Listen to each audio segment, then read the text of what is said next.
Good morning. The December 17th, 2025 meeting of the Board of Estimates is now called to order. The board continues to meet in a hybrid format. For those here in person, please take a moment to silence your cell phones and other electronic devices. For those attending virtually, if you desire an opportunity to speak, we ask that you please keep yourself on mute until the chair recognizes you. When you are called upon, please announce your name and organization and speak loudly and clearly as you present. At this time, I would ask our clerk, Celeste Amato, for any corrections, additions, and noted abstentions for today's agenda. Thank you, Mr. President, and good morning, everyone. Welcome to the last Board of Estimates meeting of 2025. We have the following corrections to note this morning. SB 25-14385 for the mayoralty. This is a project fund submission with Araminta Advisors, LLC. In the background explanation, we are striking EIN 38-4369322.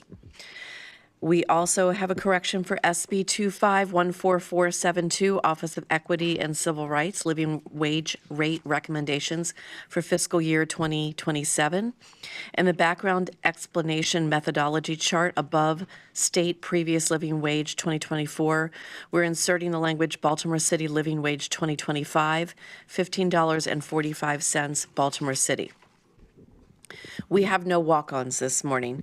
We have 3 deferrals, SB 25-14337, Memorandum of Understanding with the Housing Authority of Baltimore City. This is deferred until January 7th, 2026 at the request of BSIT. SB 25-14426, Health Department Subrecipient Agreement, Behavioral Health System, Baltimore Incorporated. This is deferred until January 21st, 2026 at the request of the Comptroller. And SB 25-14501, Department of Audits Biennial Performance Audit of Mayor's Office of Homeless Services. This item is deferred until January 21st, 2026 at the request of the City Administrator. We have the following items being withdrawn this morning. SB 25-11364 for the Department of Public Works, partial release of retainage for Metra Industries. This is withdrawn at the request of the agency.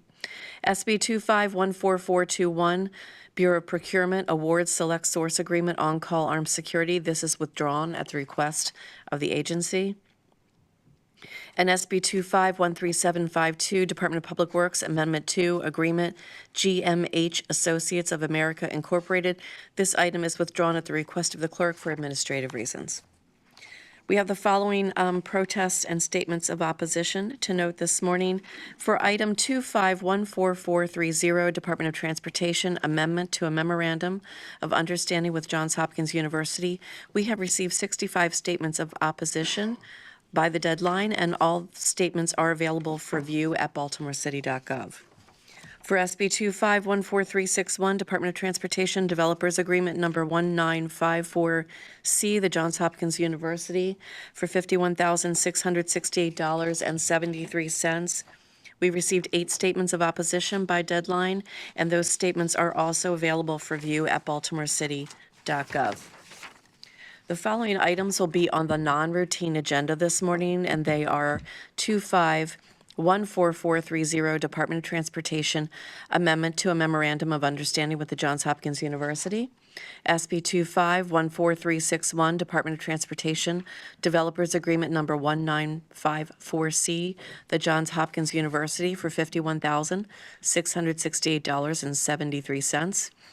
And SB 25-14285, Department of Finance Emergency Procurement Temporary Accounting Support for FY25 Audit, Guidehouse Incorporated, for $486,512.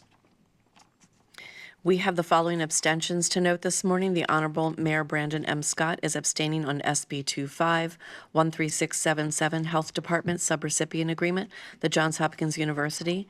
SB 25-13772, Health Department Subrecipient Agreement, the Johns Hopkins University. SB 25-14361, Department of Transportation Developers Agreement, the Johns Hopkins University. SB 25-14430, Department of Transportation Amendment to MOU, the Johns Hopkins University. The Honorable President Zeke Cohen has no abstentions to note this morning. The Honorable Comptroller Bill Henry is abstaining on all travel requests and travel reimbursements. City Solicitor Ebony Thompson has no abstentions to note this morning, and the Director of Public Works, Matthew Garbark, is abstaining on SB 25-14513, Office of the Labor Commissioner Tentative Agreement and Wage Scales for Managerial and Professional Society of Baltimore, Inc., MAPS, FY26 through FY27. We also have no votes to note this morning. And, Mr. President, if I may, I'd like to thank my team, the council president's team, and the mayor's team, who do a lot of work to make these meetings happen on time every other week, all year long. Thank you very much to all of our teams who make that happen. Thank you, Madam Clerk, and thank you for your diligence and partnership as well. At this time, I ask for a motion to approve and adopt the opening statement as read by the clerk. So moved. Second. It's been moved and properly seconded. All those in favor of approving the opening statement, please say aye. Aye. All opposed say nay. The opening statement has been adopted. I want to recognize my colleague, Councilmember Ramos, who is here with us today. Thank you for joining us. I now direct the board members' attention to the memorandum from my office dated December 17th, 2025, identifying matters to be considered as routine agenda items together with any corrections, additions, abstentions, and no votes that have been noted by the clerk. I will entertain a motion to approve all the items contained on the routine agenda. So moved. Second. It's been moved and properly seconded. All those in favor of approving the items on the routine agenda, please say aye. Aye. Those opposed say nay. The ayes have it. The routine agenda has been approved. Seeing no further questions, we will now move to the non-routine agenda. The first two items on the non-routine agenda are concerning the same subject matter with the Department of Transportation, so I will call them together for discussion and vote on them separately at the conclusion. Those items are, I read this part. Sorry. SB 25-14361 DOT Developers Agreement number 1954C, the Johns Hopkins University, $51,668.73. SB 25-14430 DOT amendment to a memorandum of understanding with Johns Hopkins University on behalf of the Department of Transportation. We have real estate super. You want to do it? Who's going up? I was going to speak quickly to our developers agreement. That's fine. And then Johns Hopkins was going to take over. Okay. All right. That will work. On behalf of the Department of Transportation, we have Director Veronica McBeth. Director, floor is yours. Good morning.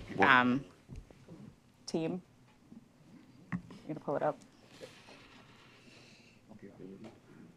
15. No, I didn't pull it up. Well, yeah, you can hang out right there. Do you have it up, Brenda? Oh, so. We're going to get it together, I swear to you. We're not the most tech savvy group. We do operational stuff. You do.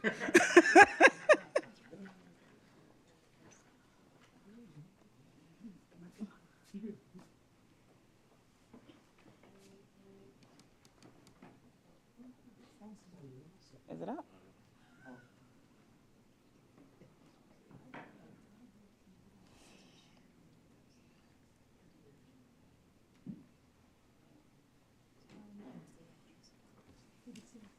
I'm going to be your tech support today, Oh, okay? well, thank you. My Lord.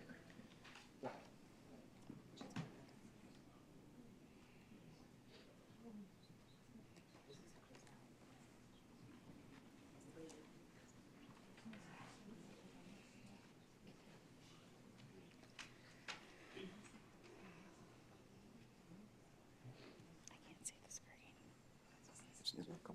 Hmm?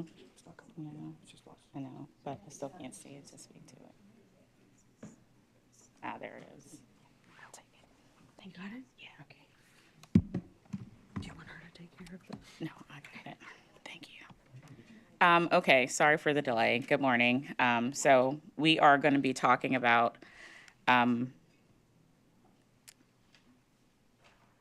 the summary for the approval of right of entry for, this is the wrong one. Are you kidding me? This is HABC. Can we go there real quick? Because that's going to be quicker.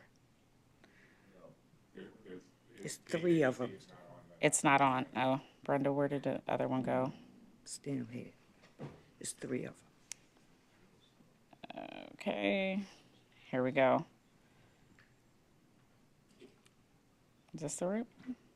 And then there's another one. Okay, so this is approval for developers agreement 1954C. This is regarding approval for Johns Hopkins desires to construct roadway improvements in the vicinity of the 3100 blocks of Wyman Park Drive and 200 Wyman Park Drive for their new data science. This goes to HABC. We should at least take the HABC one down. Yeah. You got it? Just a second. Yes, sir.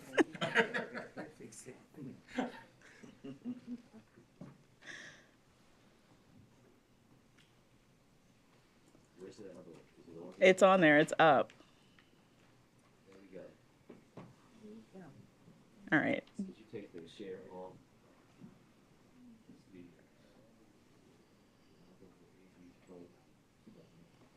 This is good times. I need the.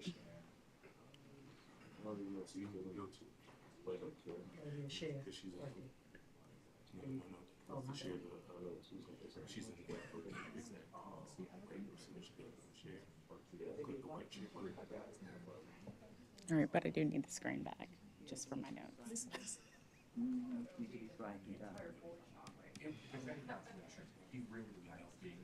I know he does, but this is ridiculous that my folks couldn't get this together. We all relive our. Full service. May I have the, but I need it back to read my notes. 1 second. Mr. Mayor, This is an official notification for all agencies. If the mayor has to do your tech, it will not end well for you. Everyone come you. prepared to the BOE you. to operate the way that you have to operate. Thank I you. appreciate that. Thank you. Thank you. Thank you. Director Macbeth, the floor is yours. Yes, well, this is going to be great. So this is for the developers agreement approval for 1954C. This is in respect to the Johns Hopkins desired construction for roadway improvements in vicinity of 3100 Wyman Park Drive to 200 Wyman Park Drive for their new data science and artificial intelligence building. Currently, they have a letter on credit provided to mayor and city council in the amount of $574,000.97. And that is for their administration and inspection fees. And we've currently collected 9% of that amount. Noting that Johns Hopkins desires to construct on their campus a data science and artificial intelligence building. And in order to construct these buildings, the roadway improvements along Wyman Park Drive are necessary. And this developer's agreement simply allows them to perform these work in Baltimore City standards and are the sole costs and expenses for Johns Hopkins University. And that is just our simple intro. Johns Hopkins will be doing a way more formal presentation as it relates to our execution of the developers agreement. Thank you, Director Macbeth. And just for the viewing public and for the folks that have joined us here today who may be new to the Board of Estimates, the way this is going to work, since this is an item that's drawn a lot of community feedback, is that we're going to have, as you just saw, the agency do a presentation, and we're going to have the Johns Hopkins do their presentation. I'm then going to provide 5 minutes for Councilmember Ramos, who is going to speak on behalf of her constituents. In response, we're then going to have public testimony from anyone who would like to testify on this item. Each public person will get 2 minutes to testify. The board will ask questions throughout. So now that that has been established, I would invite the folks from Johns Hopkins to please come up and present about these items. Thank you.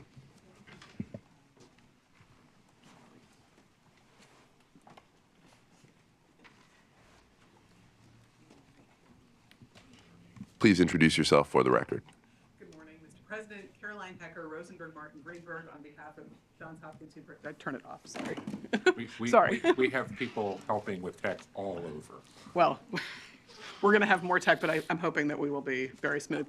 I'm joined by Lee Coyle, Johns Hopkins University's Director of Architecture and Planning. Say your name one more time because the mic wasn't on. I apologize. Caroline okay. Hecker, Rosenberg, Martin Greenberg, on behalf of Johns Hopkins. Great.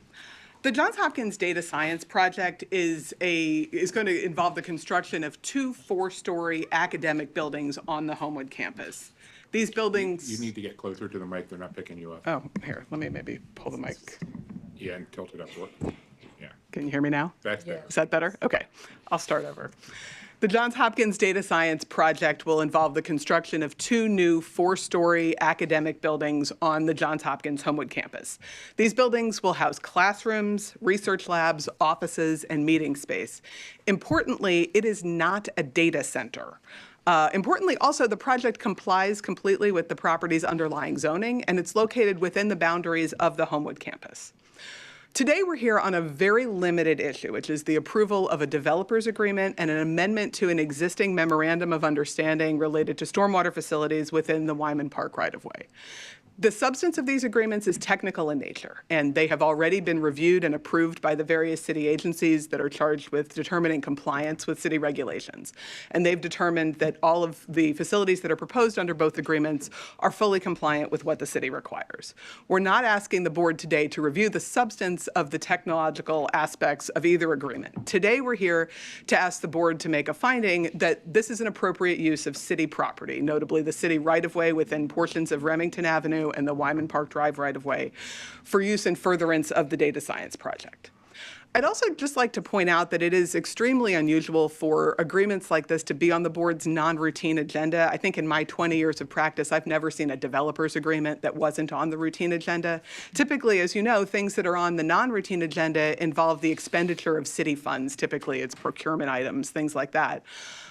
Here, we really have the reverse. We have a developer's agreement under which the city is paying the city, when Hopkins is paying the city nearly $52,000 in fees for the developer's agreement. And the memorandum of understanding will result in Hopkins being obligated to install, construct, and maintain city stormwater facilities within the city public right-of-way for a period of 25 years. So both of these agreements will result in benefits to the city beyond those of the project at large. We have prepared a presentation which we'd like to walk through, explaining a few more details about the project. We welcome your questions. With that, I'll turn it over to Mr. Coyle, who will talk through the details of the proposal. But like I said, we're happy to answer any questions you may have. Comptroller? Thank you, Mr. President. I just wanted to make one quick explanation.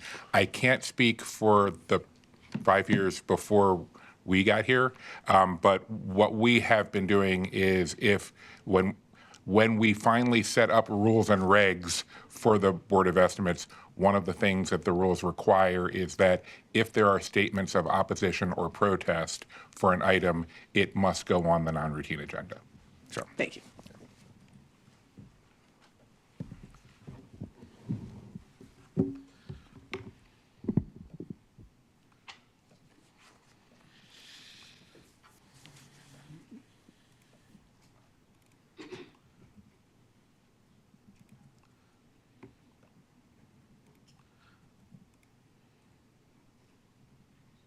the mayor did not have to help.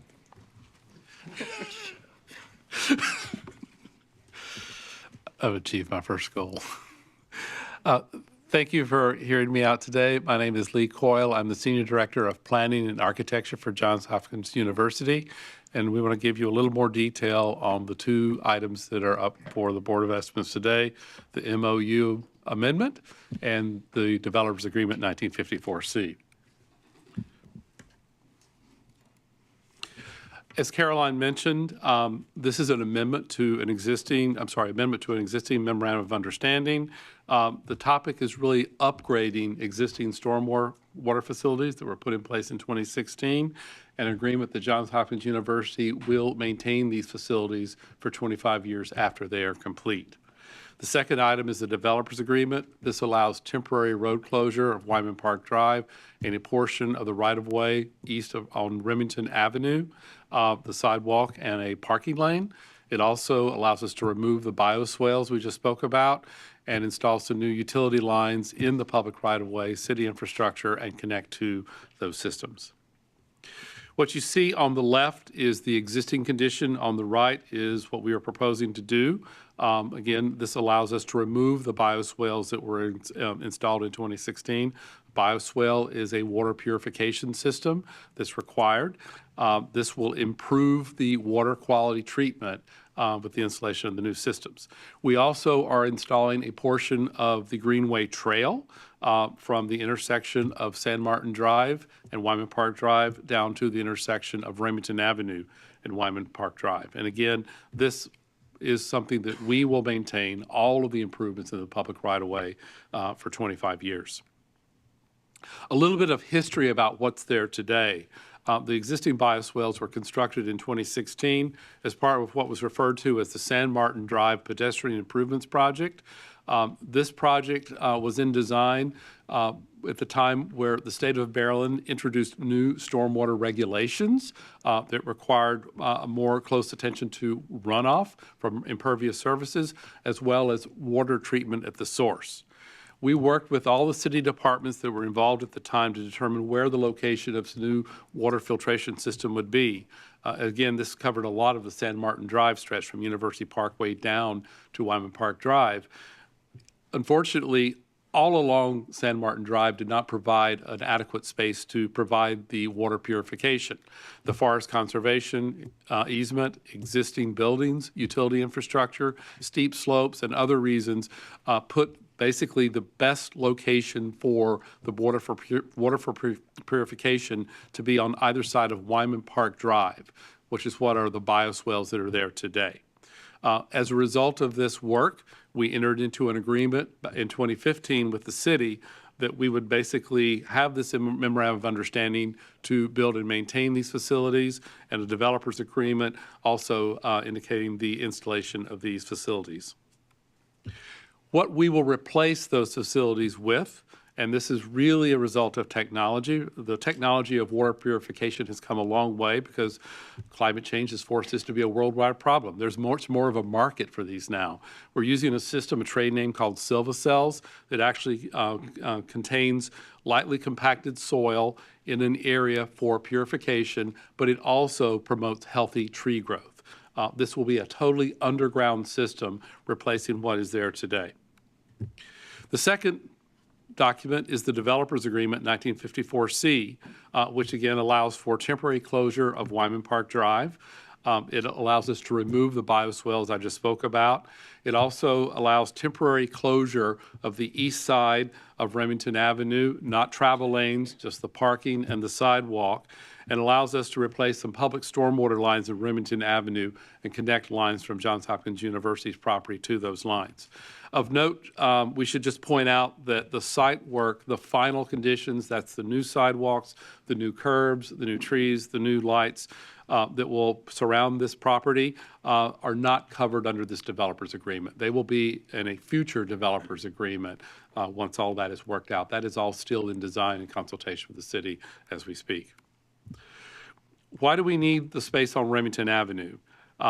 Just an image of this construction site. This is nearly 10 acres, a very large construction site. It has been suggested that all the loading for this construction site could be accomplished on Wyman Park Drive, the portion we're closing. Unfortunately, that is probably the most intensive portion of this project site. Beyond the bioswale removal, there's also other utility infrastructure elements that are being removed. There's the construction of a new landscape deck between the Agora building and the DSI South building, and there's going to be excavation for a tunnel that connects these two buildings. That's important because that tunnel allows us to, once the building is complete, put all deliveries at the northeast corner of this property so that we could get trucks off of city streets. They'll be accessed through Carnegie Way, a private Hopkins-owned road, so that we don't have any loading facilities for this building off Wyman Park Drive or Remington Avenue. Just a close-up of the area, the red line is the barrier between the parking lane and the property line. Again, we are not closing travel lanes on Remington Avenue, but this is basically showing an area where trucks will pull off of the travel lane to a place where the tower crane can pick loads off the truck. The loads will never swing across that barrier. The loads will move in towards the property where the construction activity is taking place. Another point of note, the arc shows the swing of the boom of the construction cranes. They never cross over private property. There is no reason to worry about the boom swinging over to private property. Since 2023, we've conducted 15 community meetings, and we've been there, quite frankly, to listen. And I'd like to say in good faith, I think we've made some big changes to this project in response to those community meetings. Number one, we did reduce the size of this project. We reduced the amount of excavation required, and doing so reduced the timeline of construction. We pushed the buildings back from Remington Avenue at the request of the neighborhood. On average, the buildings were 55 feet back from the property line. That space between the property line and the buildings is now used to populate a much larger landscape buffer with rows of trees between the buildings and the row homes. Can I interrupt Yes, you for a second? please. For some reason, the slides Oh, on the didn't- screen don't seem to be caught up with what's on the.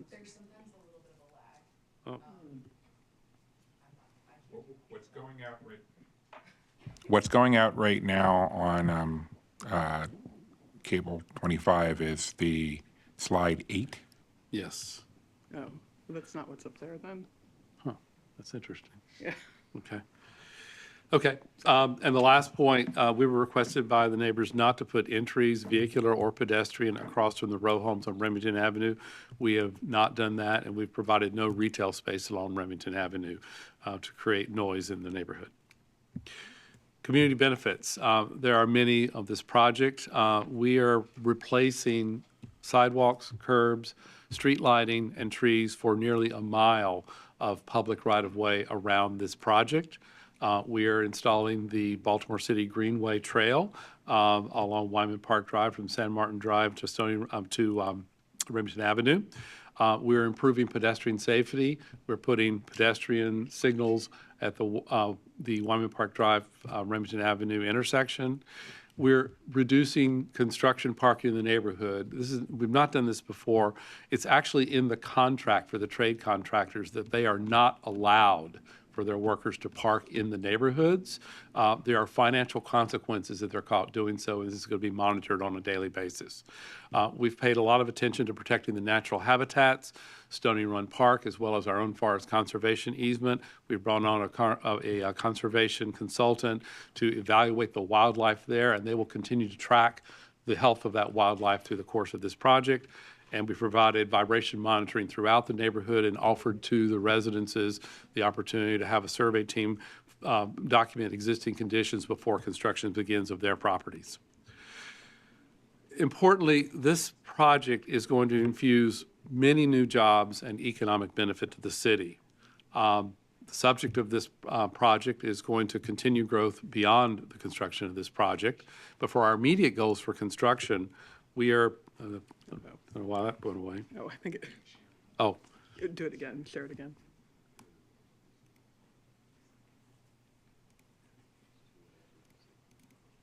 okay. Okay. So for the project itself, construction, we have a 20% local business enterprise goal, fueled by our commitment to work with city government, Baltimore City Public School System, and local community, career, and technology education programs to strengthen opportunities for youth and young adults entering the workforce. This project will create an estimated 4,500 jobs in Baltimore City over the next 4 years for the pre-construction and construction alone. I think more importantly, by 2029, this project will generate more than $500 million of net new economic impact. That's kind of the ancillary effect of construction activity. It's all the procurement, it's all the deliveries, it's housing for people that are coming here to work on some of the larger items that maybe the Baltimore local trade groups cannot handle, and permanent housing for some people who through this project choose to make Baltimore their home once the project is completed. So there's a lot in this contribution, let's say, to economic development this project provides. And that concludes the end of this presentation. I'm happy to answer any questions. Thank you. I will now open questions from the board before hearing public testimony. City Solicitor Thompson. Yes. I just had a quick question. When you were saying that in this developer's agreement, the sidewalks and ramps are not going to be included, about how long will that be? Because my concern, of course, is the ADA consent decree to ensure that anything that's replaced, that it's ADA compliant, and I'm trying to figure out the time frame. I know you said 4 years at the back end and then pre-construction and construction, but how long are we talking about in terms of the impact to the sidewalks, the ramps, and So for the portions where the closure will occur, those will be closed for a considerable amount of time. They will be closed for 4 years. But we're making accommodations, for instance, moving a bus stop so there's in another location to allow access. The new plan, the sidewalks, all of those things, we're right now in consultation with DOT and DPW to design that. We have meetings every 3 weeks with the groups, basically to solidify what exactly we're going to do with that design before it gets to that developer's agreement. But everything that we provide is going to be accessible. We're going to have, based on the city standards, complete streets. We're going to have accessible ramps, crosswalks, everything as required. and that mile is going to be at the expense of Johns Hopkins, not the That will city? be at the expense of Johns Hopkins University, yes, ma'am. All right, thank you so much. That was it for me. Thank you, Madam Solicitor. Other questions from the board? Okay, I have a few. Which local CTE programs have been the top 2 sources for local hiring, and how many workers have participated there? Okay, so I'm going to pull up my notes. So the 2 that have been the most successful are Goodwill Industries and what we call BAC, which is the Baltimore Alliance for Careers in Healthcare. From 2016 to 2024, there were 4,794 targeted positions filled by these, for city residents by these programs. Can we pause for a second? Yes, please. Either you're still not close enough to the mic or that mic isn't working. Then, yeah, you got to be closer. Yeah. Okay, all right, Yeah. well, I don't need this anymore, let me pull this out. Okay. Let me repeat the answer, if that's okay. Is that better? Okay, sorry about that. Okay. So again, the programs that have been most successful are the ones with Goodwill Industries and what we call BAC, which is the Baltimore Alliance for Careers in Healthcare. From FY 16, to 24, there were 4,794 targeted positions filled by Baltimore City residents through these 2 programs. Understood. You, Mr. Coyle, mentioned a figure, 4,500 jobs to be created, generated throughout this project. Yes. How did you get to that figure? And then how many of those jobs are above 120% of AMI Okay. versus how many are below? Okay, so how we arrived at that number for 4,490 jobs, we hired an outside consultant economic analysis to assess the direct economic impact of the design and construction phase of these 2 buildings between now and the target completion date in 2029. The analysts looked at operational spending, capital spending, and employment data to calculate direct output, direct earnings, and direct employment over the pre-construction and construction phase of the project, which is from 2024 to 2029.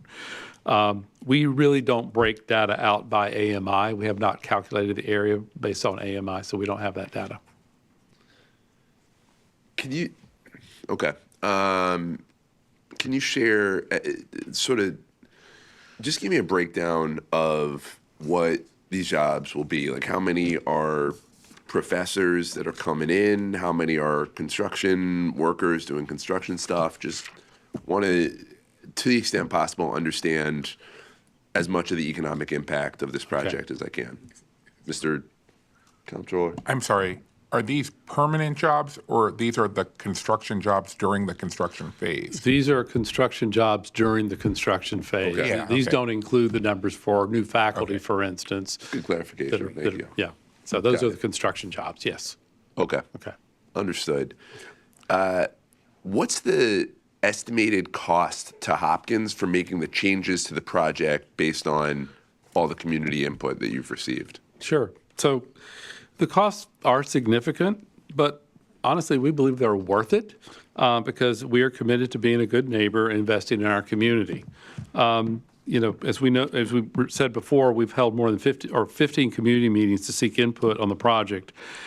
I think we've listened well to what the neighbors have asked us to look at as we've adjusted the design. It's really hard to basically comment on how much it costs, let's say, to push the building back. We were well into design when that request was made as far as the design consultant's fees. But I can say that the work we're doing in the public right-of-way, does cost right now, we think, between $5 and $10 million. And that's just in the public right-of-way. Other concessions we've made, for instance, planting more trees on our own property, is in addition to that. So it is a considerable cost to basically, put all of these things on the project, but we're happy to do it. Understood. One of the areas of concern for many of the community members has been around the trees. Yes. Please speak to that. I know that I've heard from a number of folks that there's a lot of concern about trees needing to be cut down. Yes. Talk about what the commitment is by Hopkins to replace trees, to do it in a way that honors our environmental and ecological commitments to the communities around there. Please talk about the trees. Sure, Mr. President.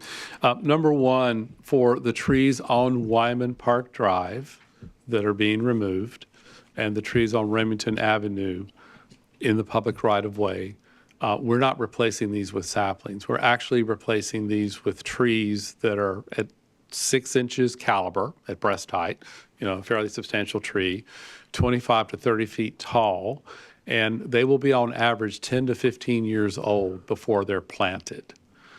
So we're basically replacing as much as possible trees, especially the elm trees on Wyman Park Drive, with trees that are of equal size.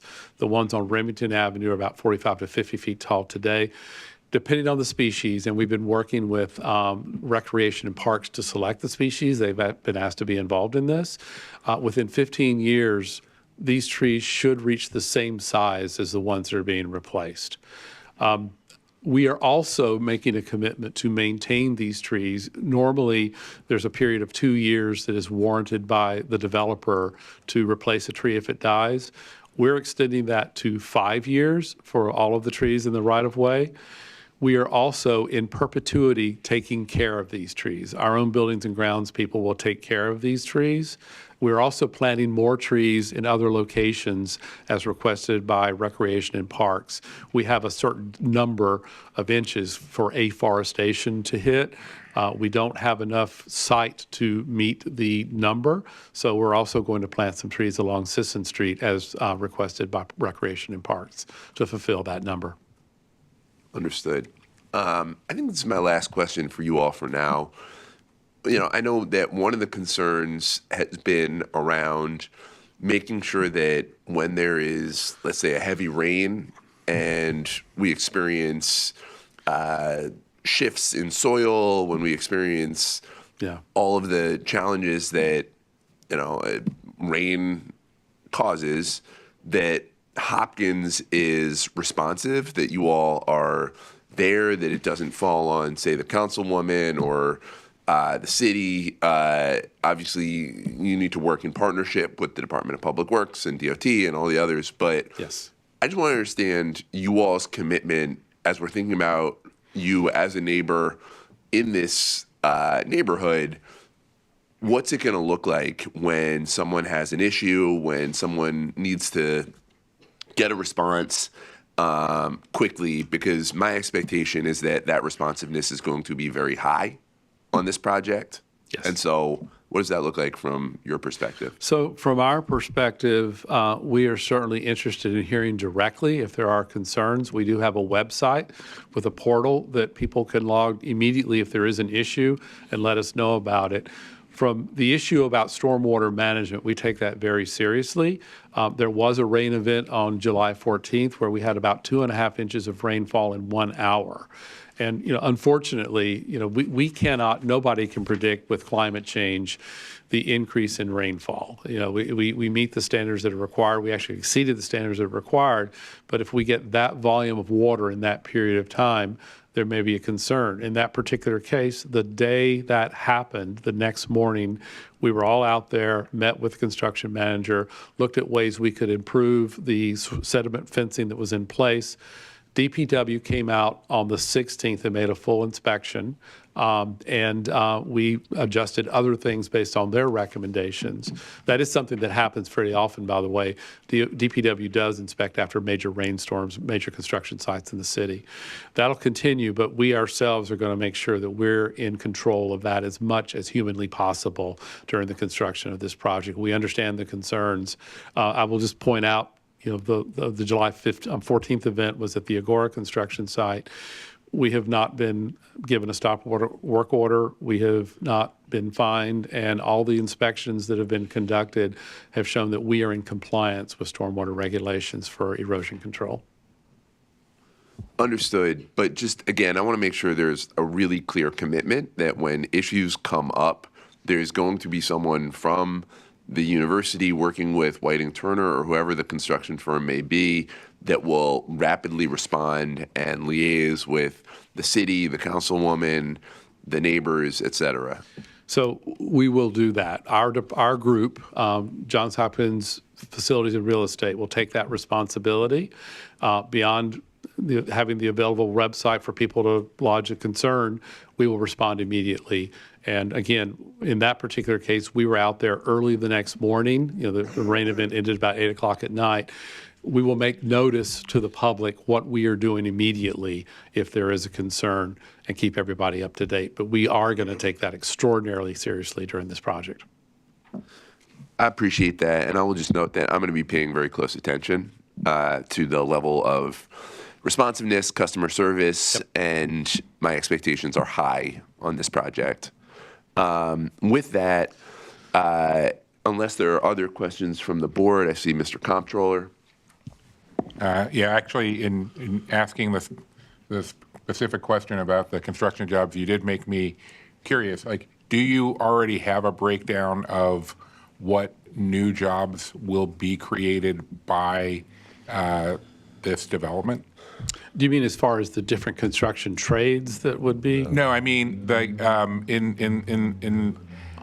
have a note here saying that over 1,000 students, faculty, and staff will pursue new discoveries and advance the state of research education. Yes. Are those 1,000 existing students, faculty, and staff, or how many new faculty, Okay, staff, I can and answer students that question. will this allow? Okay, Yeah. so this building is primarily for the Whiting School of Engineering. Okay. The Whiting School of Engineering is hiring an additional 80 faculty members that will lead research teams in this building. Research teams range from 4 to 18, depending on the prestige, let's say, of the researcher. The ability to write grants. We call them rock stars, the ones who bring in the most Okay. as far as interest in their type of research. There will also be students in this building, undergraduate students. There's going to be a lot of classrooms in this building. So it'll be a constant surge from the Homewood campus to this site of students moving back and forth. Those are students that are in our existing enrollment. Okay, that's what I'm trying to get at is, are these better facilities for students that are already there, or is this an expansion so that you can have more students? Both, I would Okay. say both, All right. yes. Do you have absolutely. a projection of additional Whiting School enrollment because of this successful? I don't have one I can offer today. Okay. It's in the business plan for the Whiting School of Engineering that's yet to be released. Okay, gotcha. Got it. Thank you. Thank you, Mr. Comptroller. Any other questions from the board? Hearing and seeing none. Thank you both. I am now going to move to hear from my colleague, Councilmember Odette Ramos. Councilmember, you will have five minutes to speak to the board. We are going to put the shot clock on. Please make your remarks. After that, we will hear from the public, from folks who sent in letters of either support or opposition, and we'll go from there. Councilman. Thank you, Mr. President. Thank you. Do you want the air horn? No air horn Okay, is all right, necessary. okay. My colleague will be judicious, and Councilmember Ramos. Yes. I've got to take a deep breath here because, as you all have seen, I've been pacing back and forth back there. Like a because I have a caged lot tiger. to say about this. But I'm going to try to. Good morning, Board. Great to see you all. Thank you for being here and your dedication to the city. For the record, I'm Odette Ramos. I am a council member for the 14th District. I represent the area that we are talking about today. I will, as you all know, I have not been shy in saying that I think this is a terrible project. I think it is going to have a lot of impact on our residents that is unnecessary, especially from an entity that does not pay property taxes. And so in the absence of being able to have any leverage to be able to do anything about the project, I am going to just say that the residents and I have been working on trying to make this project less bad. And so I do appreciate that we have had several meetings. I do not think it is 15. I think it's more like 7. I appreciate Hopkins taking some of our suggestions in terms of moving the building back, doing the surveying so that if there's damage to people's homes, that there's going to be some compensation if that's the case, the traffic calming, et cetera. So I definitely appreciate that there's been that particular effort on the part of Johns Hopkins University.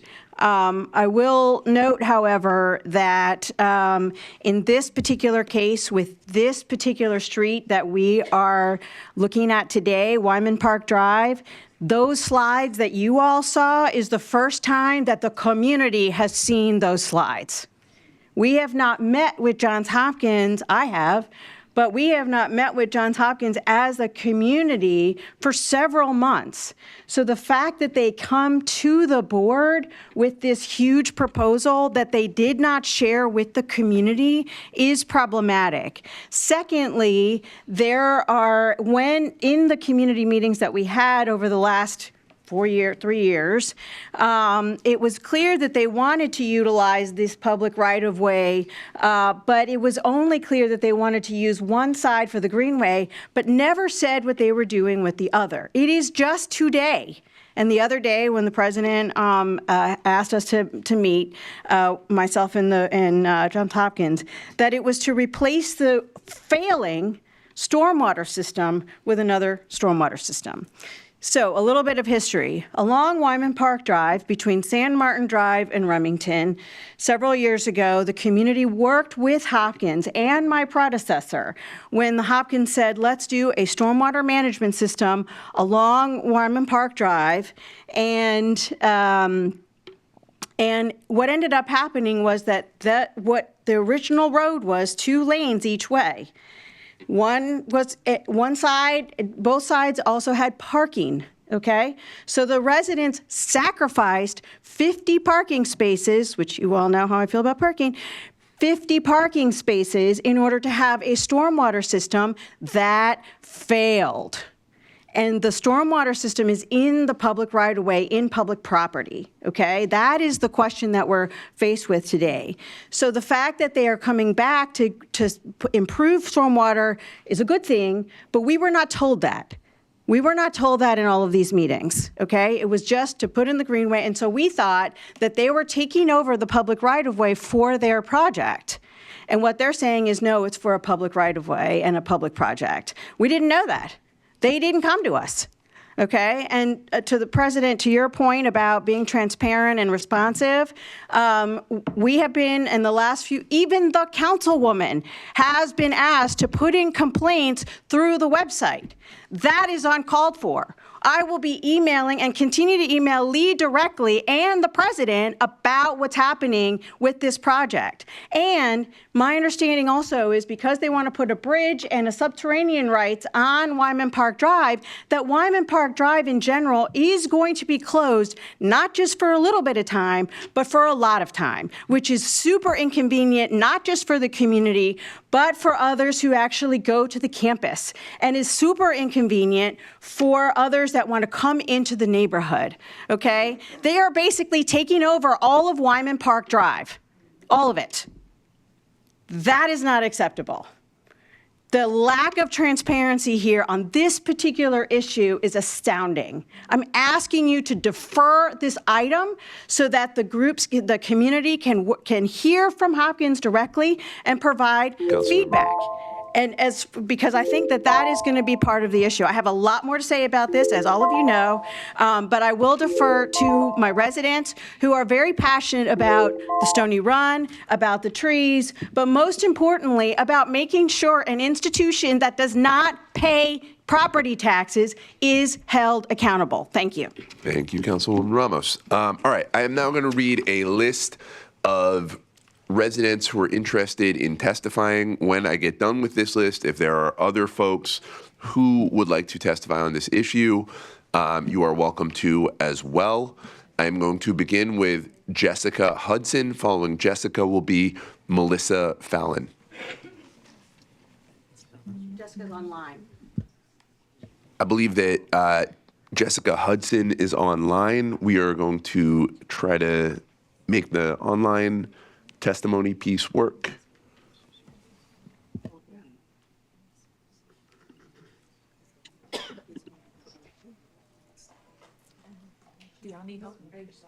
Hello, can you hear me? Yes, we can. And Jessica, just so you know, as soon as you start, we're going to put the 2-minute clock on. Please keep your remarks to 2 minutes. Please speak loudly and clearly as you are online. And then I will remind everyone else who is testifying subsequently and in person to please speak clearly and into the microphone like the councilwoman did. Thank you. Jessica, you're up. Thank you. My name is Jessica Hudson. I'm a 15-year resident of Wyman Park South community. I live at 301 Wyman Park Drive, directly across from the proposed construction site. I'm a member of the Wyman Park South Community Association, and I worked directly with Johns Hopkins University in Baltimore City for nearly 12 months, starting in 2015 to create the original MOU, finalized December 16th of 2015. That MOU allowed Johns Hopkins to use public land to construct 2 bioswales for stormwater management to offset environmental impacts of the San Martin Drive development. Our community supported that project in good faith after being assured it would protect Stony Run and the surrounding environment. In exchange, Johns Hopkins removed 20 old-growth trees and 40 public parking spaces and replaced them with 18 newly planted trees. To note, they are most likely inappropriate for what the bioswale needed to do. 10 years later, JHU has now admitted that this stormwater system never worked and must be removed to make way for another development. JHU has had 10 years to fix these bioswales, and they did not. While we have formally documented failures over the past year, the problems have been apparent for many years. In fact, the only reason JHU began addressing construction runoff from the Agora project this year was because neighbors like me and the surrounding community have been reporting it. I reported stuff back in February of this year. There was nothing done. It wasn't until we ramped up reporting through 311, honestly, because we didn't know we had that kind of power. It's great that 301 can allow us to do that. We shouldn't have to police JHU and their construction projects to make sure that our communities and environment stay safe. So this situation reflects a broader and troubling pattern. Hopkins has a long history of using trees as a placeholder for future development. Jessica, if you could just wrap up this last sentence, please. Removing them when new projects move forward. That history makes it impossible for our community to trust that these trees were ever intended to be permanent. That's my final statement. Thank you very much. Melissa Fallon, who I believe is also online.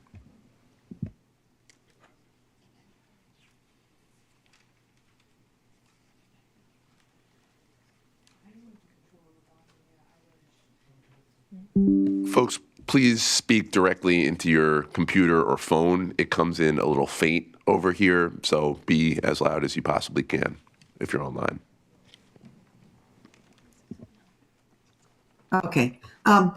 First of all, I just want to say that myself and many in the community are not opposed to the project. It's just it's inappropriately located in a residential neighborhood for many reasons. But I wanted to focus, because I've sent a letter already, on just telling you a little bit about who I am, my experience in the neighborhood, and why the community, or many of us, lack trust in Johns Hopkins. I came to Baltimore and Remington 36 years ago for work. And one of the reasons I love this neighborhood is it's a jewel of the city with the parklands and the stony run around us. I see raccoons, foxes, deer, herons, and owls frequently. And the city's invested millions to protect this important part of the city. What is it like living here while the Agora project was going on? I can tell you this morning I checked, 4:49 a.m., the truck beeping started. Beep, beep, beep. That's a routine thing. I believe they're supposed to start at 7. I come down in the morning to get my paper, and when I go outside to pick up my paper, I'm old school, then I often pick up the trash that the construction workers have placed outside of their car after they've had breakfast and lunch. Fortunately, unlike some of my neighbors, I haven't yet had to pick up a bottle filled with urine. Then I think about my day and where I'm going to go, where I need to go, and time it so that I can park when I get home, because there's often no parking, especially at the height of the construction. And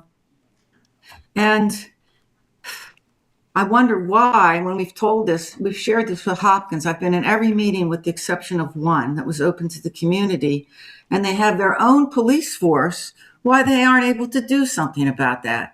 Instead, they tell us that going forward, the new contractor will take care of it. But I don't have any confidence in that. I don't have confidence that the trash won't be left. Then, as has been mentioned already, no, this hasn't been mentioned already. Melissa, I need you to wrap up this last sentence. Okay.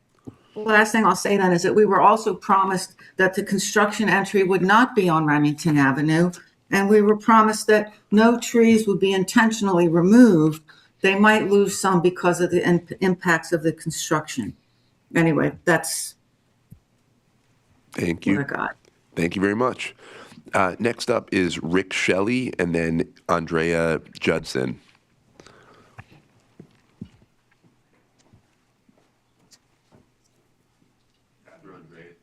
After Andrea will be James Sand. Good morning. Could I pass these photos out for people to see? You sure can. My name is Rick. Tilt that up. My name is Rick. You can tilt it up. There you go.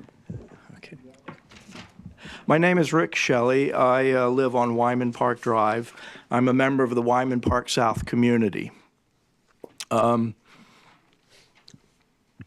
The pictures you're seeing are of what we call the Community Greenway. That's the stretch that Hopkins wants to destroy. It's a greenway for vehicles, pedestrians, and bikers, 500 feet, that connects Hamden and Remington, those communities, to the Baltimore Museum of Art, the Wyman Park Dell, and Charles Village.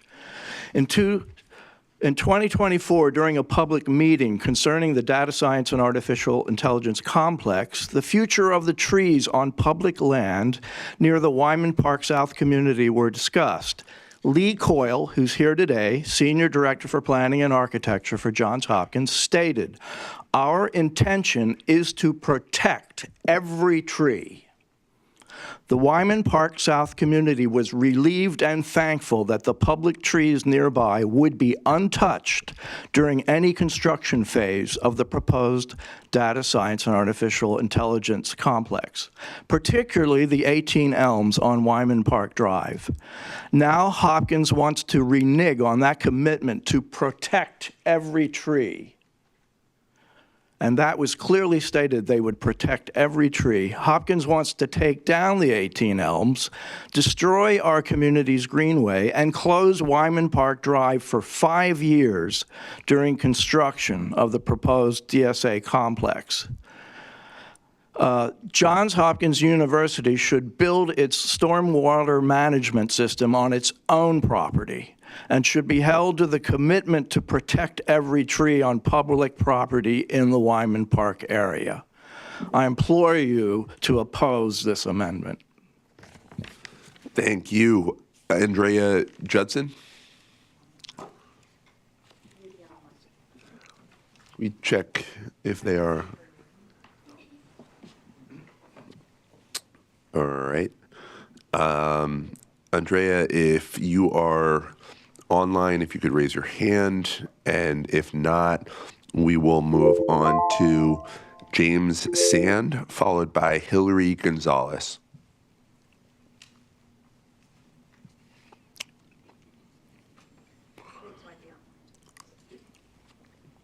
Checking now for James Sand.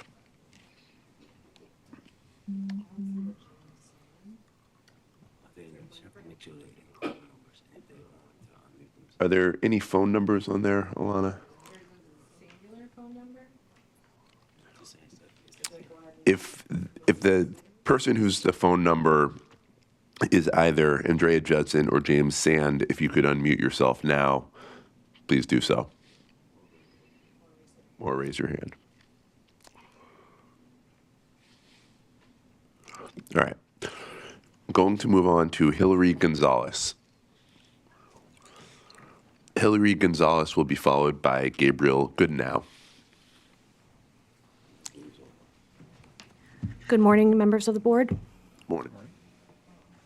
My name is Hillary Gonzalez. I am a resident of Remington along Wyman Park Drive, as well as one of the founding members of Sacred Parks and Waterways.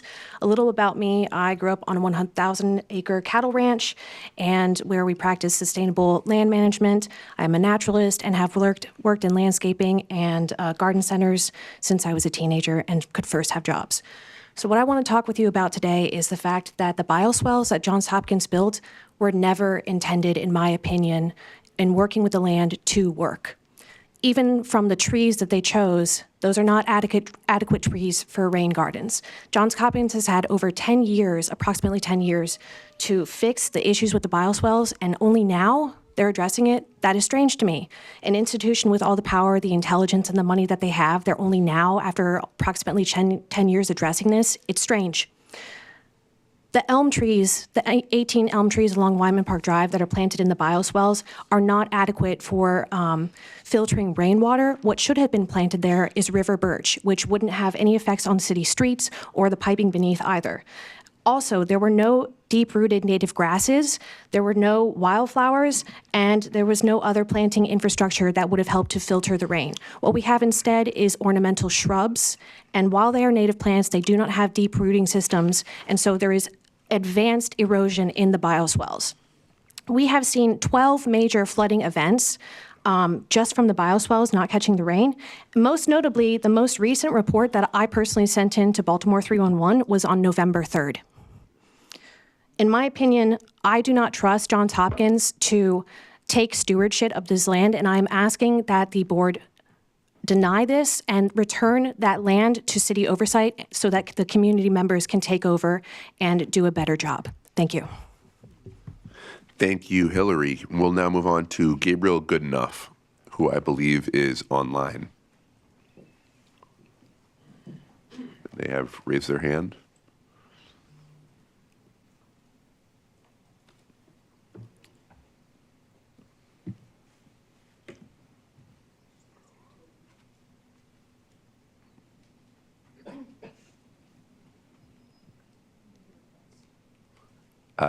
Gabriel, on our side, we made a request for you to be unmuted. You got to accept it.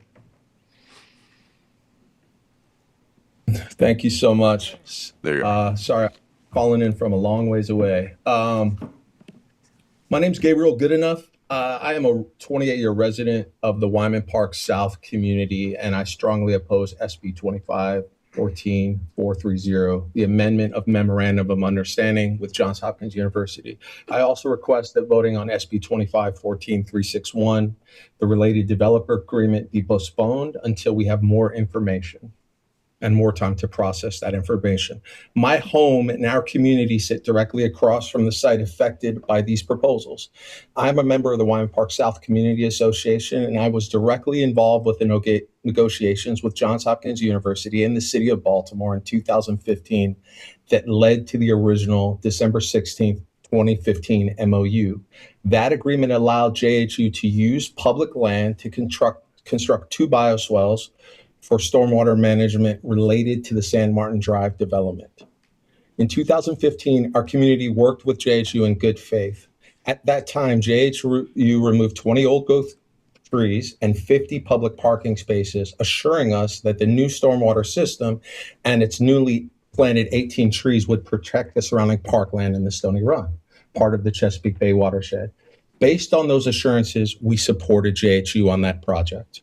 Now, 10 years later, JHU is telling us that the stormwater system it built on public land never functioned as intended and must be removed for its proposed DSAI development. We are deeply troubled that a major research institution like JHU would not be able to construct a stormwater system that works at the cost of the mature trees that they cut down originally in 2015, and then the ones that they want to cut down now. For these reasons, I oppose any amendment to the 2015 MOU and strongly oppose the removal and relocation of 18 trees. Gabriel, I'm going to need you to finish your last sentence here. Council President, I understand. I mean, JHU and you get to talk at length, and the community gets a very limited time. It's slightly frustrating. So what I'm saying is that it seems to us in the community that what JHU is doing now is purely for aesthetic reasons, right? It's using the environment as an excuse to cut down and redo this area that is public land. We want this public land to be returned to the community. We were the ones that originally supported JHU in taking the use of the public land, and we want it back in the community's hands so we can protect the surrounding natural environment. That's the entire reason our neighborhood association was started. And that's the reason why we're here today. Thank you. Sonia Portnoy Lehman will be followed by Sacred Parks and Waterways Incorporated.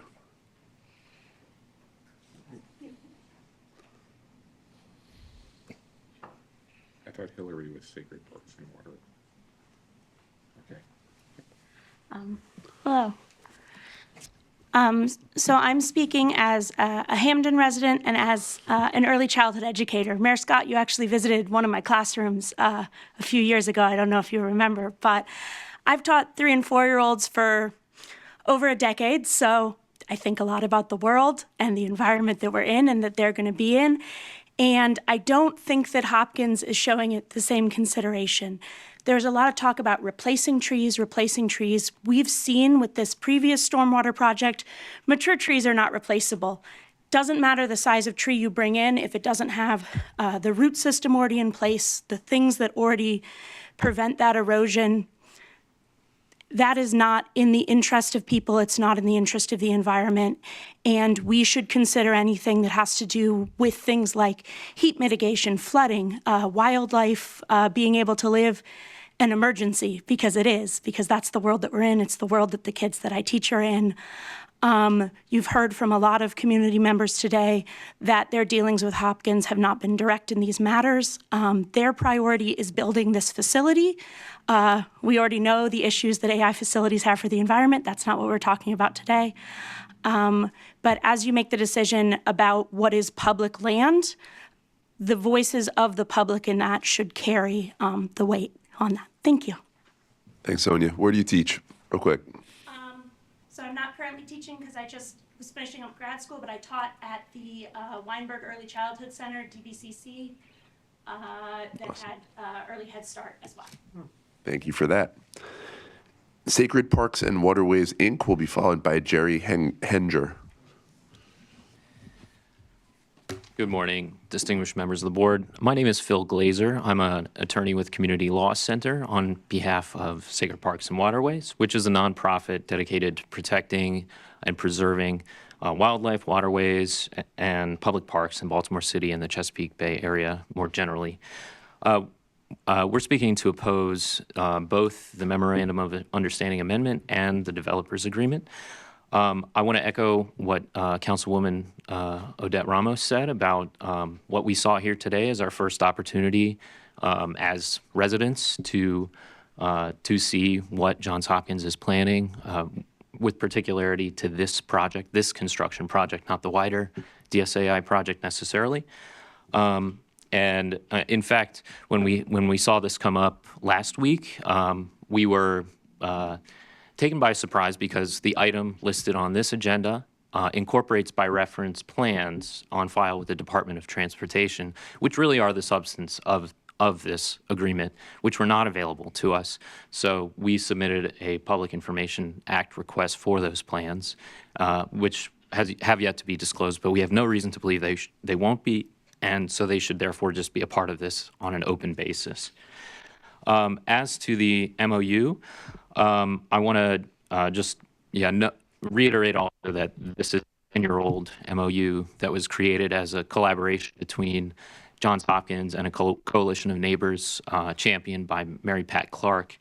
And that process can't reasonably be overturned by a one-sided amendment or unilateral effort to amend by Johns Hopkins.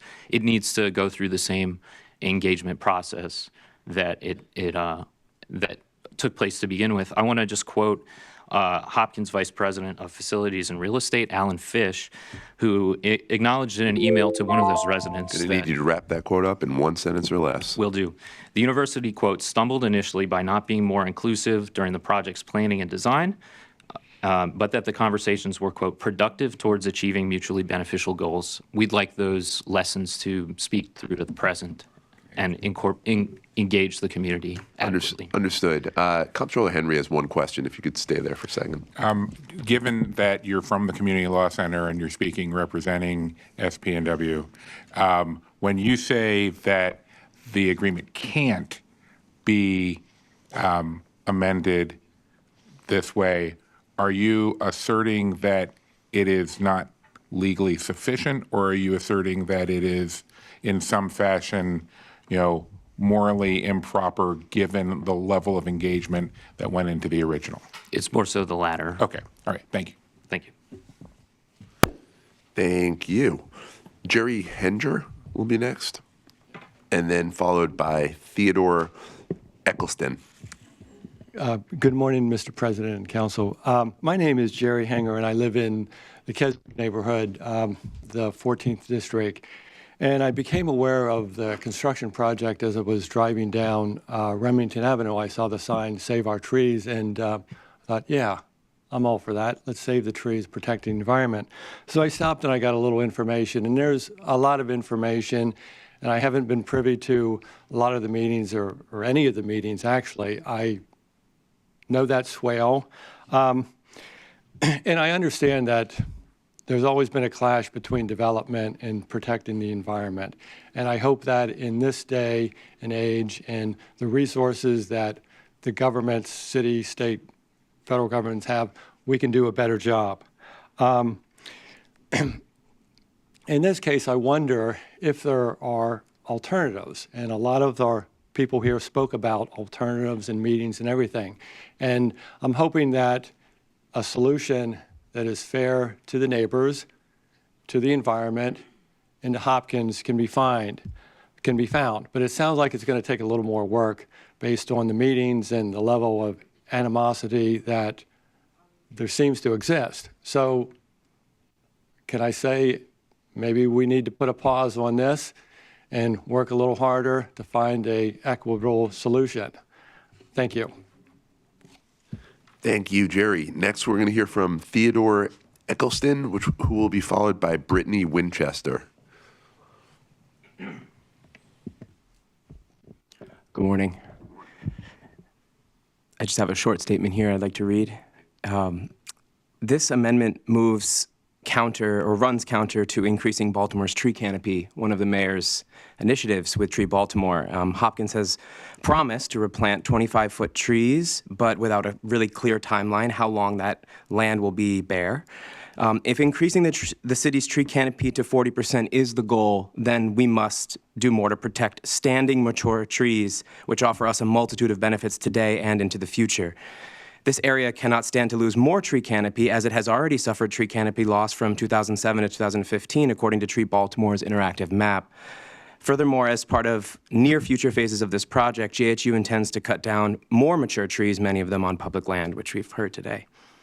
I know this very small amendment might seem sensible to approve, but I'm here to plead the case that this piecemeal approach to take inches from city residents so that JHU can get the whole mile is precisely an approach they hope will work. I wrote to your office, Council President Cohen, about the concerns this AI center will have on our local utility costs. I know we're not here today to talk about that, but I think that this larger project, we've heard that this is not a data center, but I have serious doubts, as many others in the community, about the energy and resources this facility will draw from the community, a nearly 500,000 square foot complex. On their website, it states they're going to have high-end GPU servers, workstations, edge computers, and vast storage capacity. That doesn't sound like something zoned for EC2, and this proposed construction will have this language on their website. It shares a border with open space, which is Stony Run Park, and residential neighborhoods. One last thing I hope to convey is that there is real value in the areas of our city that aren't for development. Areas like Stony Run Park, a value that residents know deep down as they come to these places for tranquility, storied wildlife, greenery, exercise, and innumerable health benefits. If you could just wrap. Sure. Appreciate Thank you. I hope that this board and the city will prioritize community health, affordability, and environmental integrity over the continual expansion of a private university. Thank you. I really appreciate your testimony. Next up, Brittany Winchester. Online.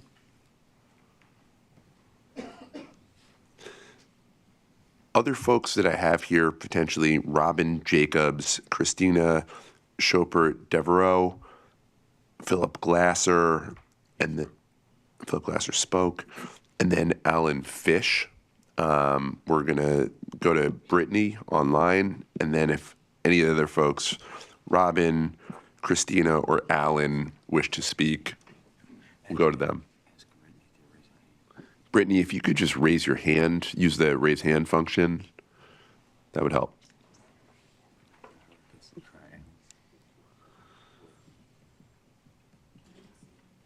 No, Brittany? Okay.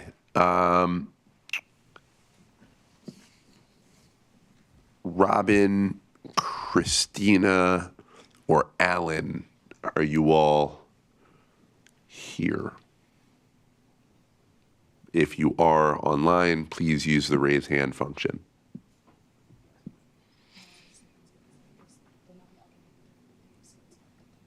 Got it. Okay. If there is anyone else either here in person or excuse me, online that wishes to testify, please either come right up to the mic or use the raised hand function.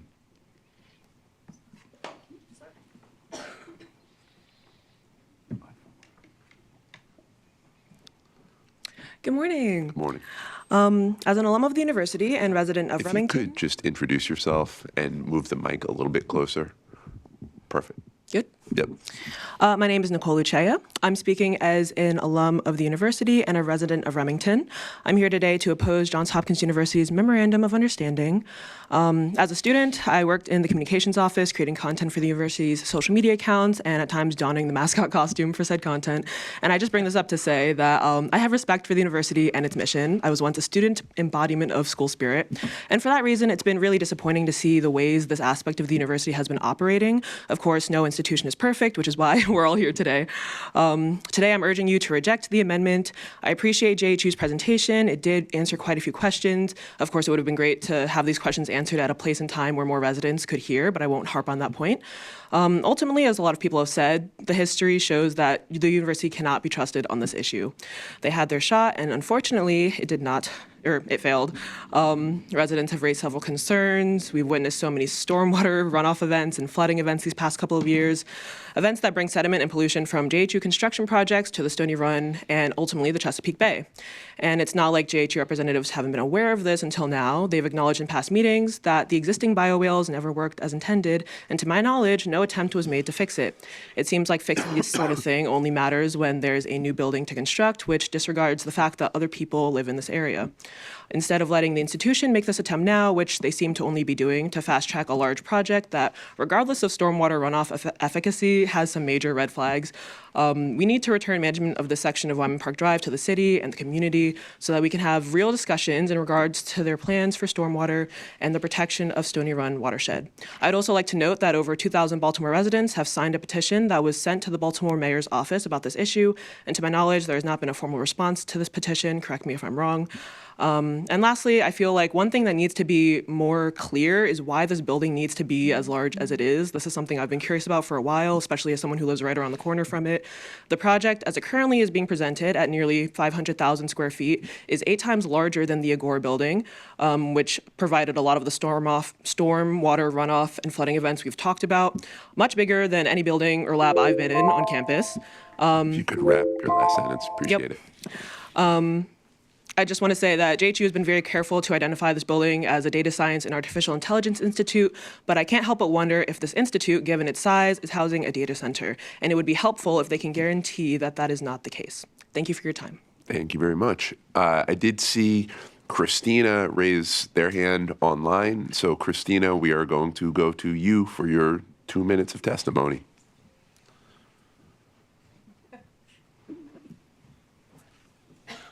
Hi, can you hear me? Yes, we can.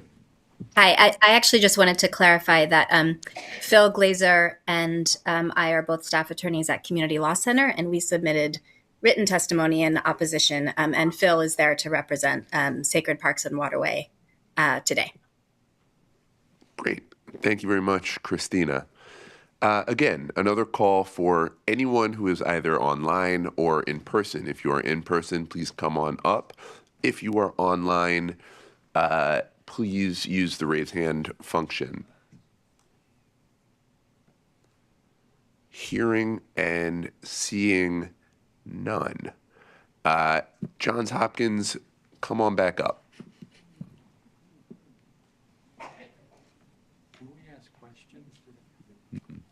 You just asked questions, and now we ask some of them back to them.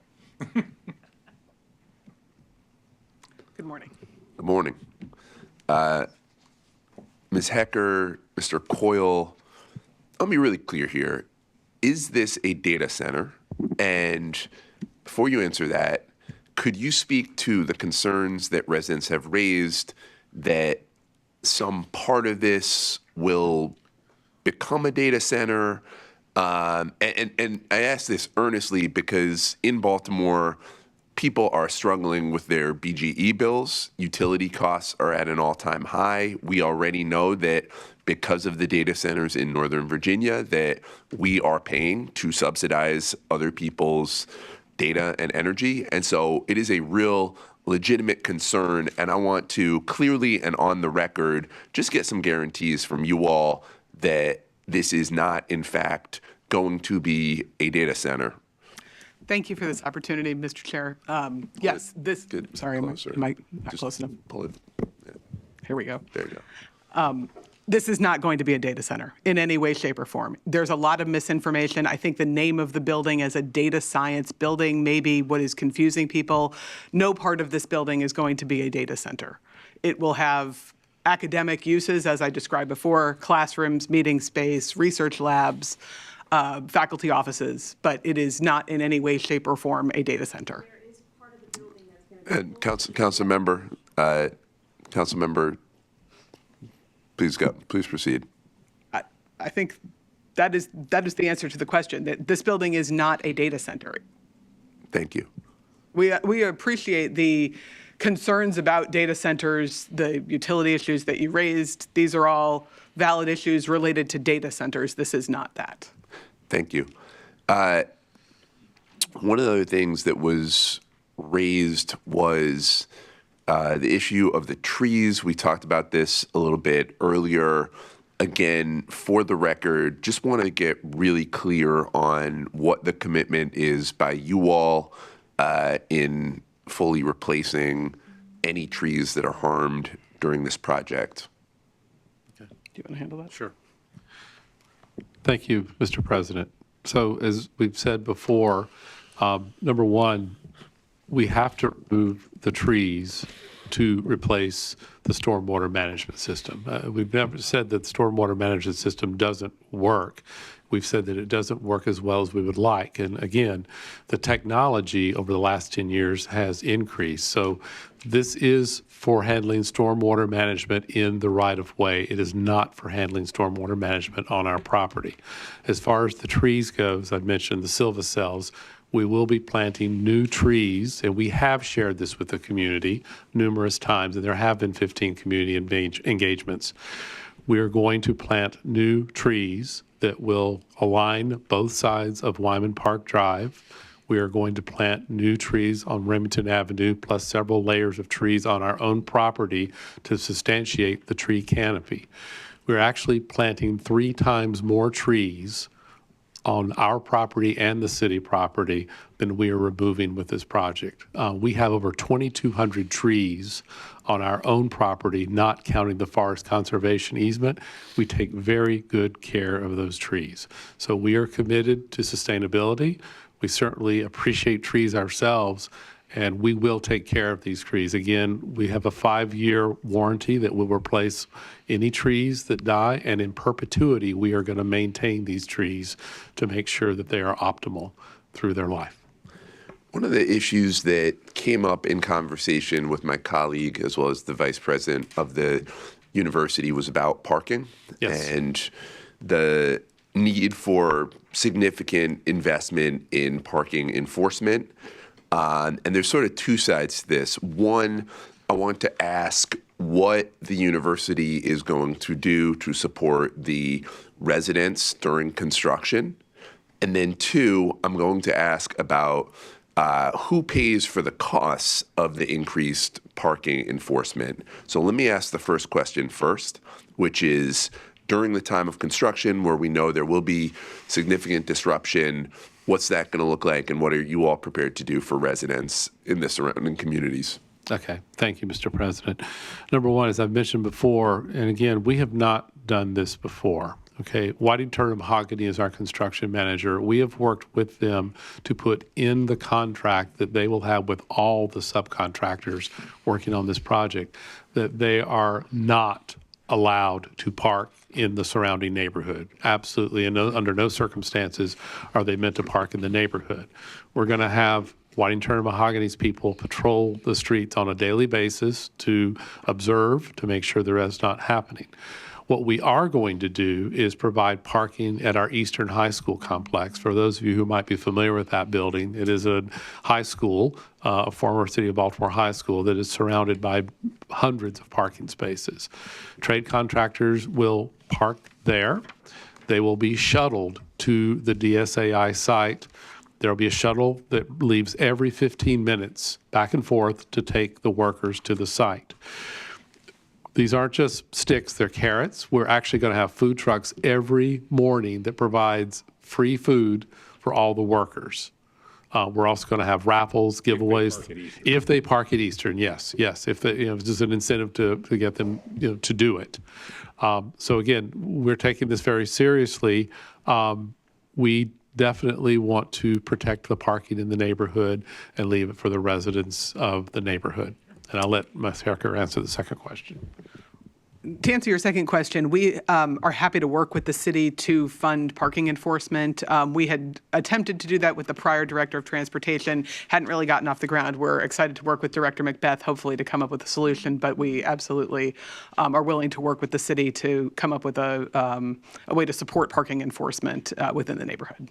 Yeah, look, I appreciate that. Again, I know that for a lot of residents, it's going to be a concern. And so during our conversation, there was a talk about whether the city could enter into an MOU, and apparently there had been some communication that we could not, but I subsequently spoke to our city solicitor and found out that we very much could. And so one of my expectations for this project is that we are going to take this concern extremely seriously, and that you all are going to work with the Department of Transportation, as you suggested, as well as our law department and our very able solicitor to make sure that the costs of addressing parking issues really are not borne, the additional costs are not borne onto the city, but onto the university, which is doing this project. We welcome the opportunity to work with Solicitor Thompson on that. Great. One final question for me and then other members of the board. Just the total investment by Johns Hopkins. You may have said it earlier, but I'm interested in the numbers. How much is this all? What's the investment by the university in this project? Do you have a total capital investment number? Quite frankly, Mr. President, I do not have that total number, and I would offer that we're not 100% sure of exactly the total, but we have not disclosed what the construction or project cost, the total investment is to the university. Good. Okay. Clarification. It's a lot, yeah. Comptroller Henry? I'm sorry, clarification. You don't know what the number is, or you have not disclosed that number publicly? We have not disclosed the number publicly, and I will say, as a member of the project team, there are still multiple subcontractor trade contracts not under contract yet, so we can't have the final tally until we've worked our way through all of those things. Okay. Understood. Other questions from I have a couple. the board? Council Comptroller Henry. Okay, so generally speaking, whenever one bunch of people say, that's a blank, and another bunch of people go, that's not a blank, what we have failed to do is establish what a blank is. So would either of you like to define a data center such that this is not one? I'll give it a shot. I'm not a computer scientist, but Well, because if you don't want to, I've got definitions of a data center from IBM, McKinsey and Company, and Cisco Systems.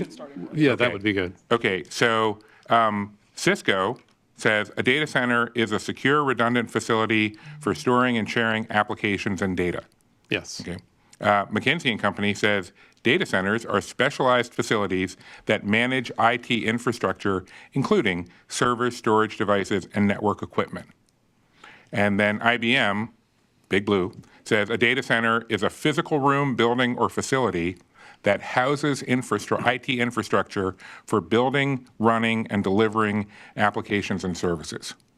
Okay. Now, given that, for example, the physics building might have a telescope on it because it houses the Department of Physics and Astronomy. Yes. You would not necessarily point to that building and say, that's an observatory, but it is capable of being one. Okay.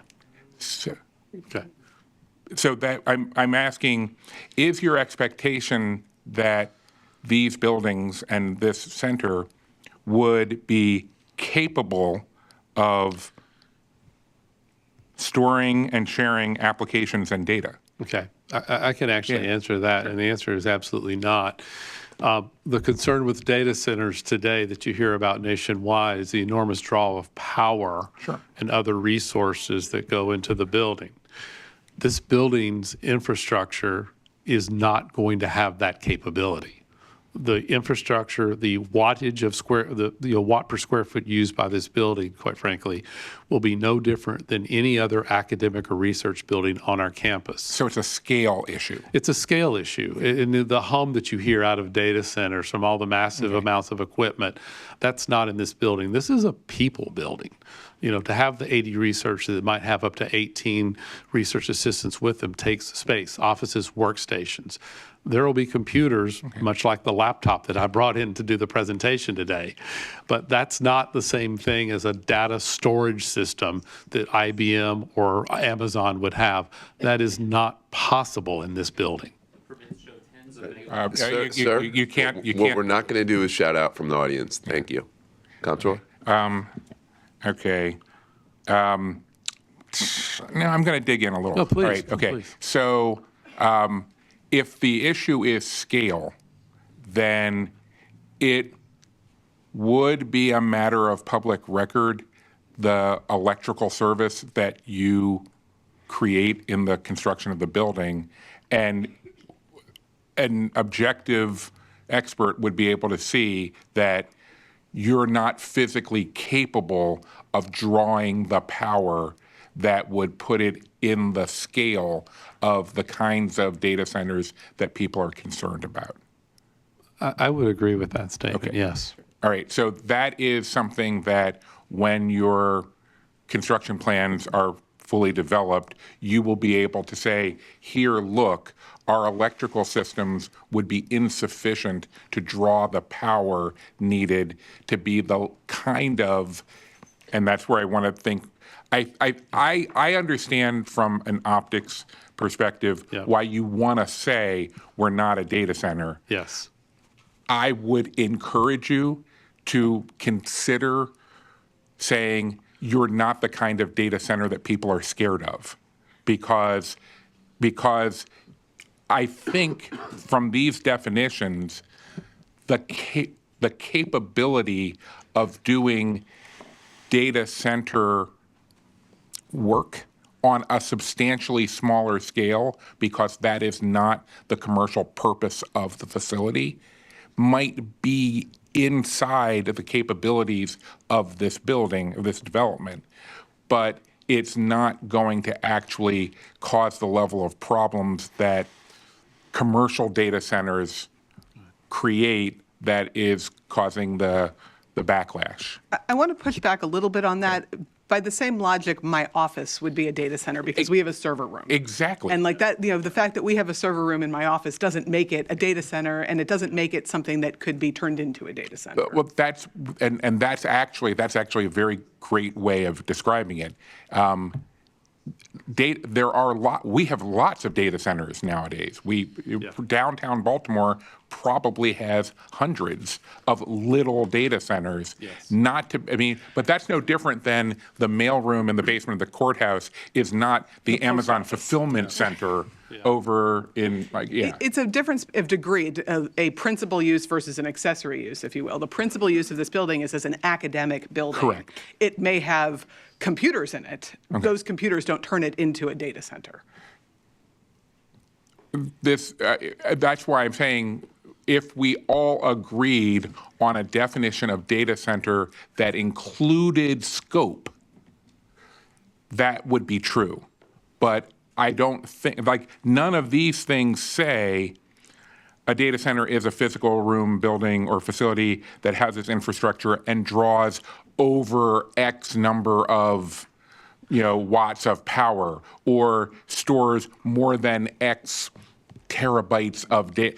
There aren't scales built into the definition of a data center, which is why I'm saying either we should come up with one, or we should maybe agree that it's a very small data center. And again, which goes to the zoning issue of what is the principal use. Yeah. And here it's an educational facility, it's an academic building, it's not something else. It's not, its principal use is not data center. Okay, yes. But it is capable of doing some of the things that on a small scale. Okay, yeah, Yes, that's okay. So that was one thing. Second, one of the neighbors asked, why isn't the stormwater mitigation entirely on JHU's property instead of in the public right-of-way?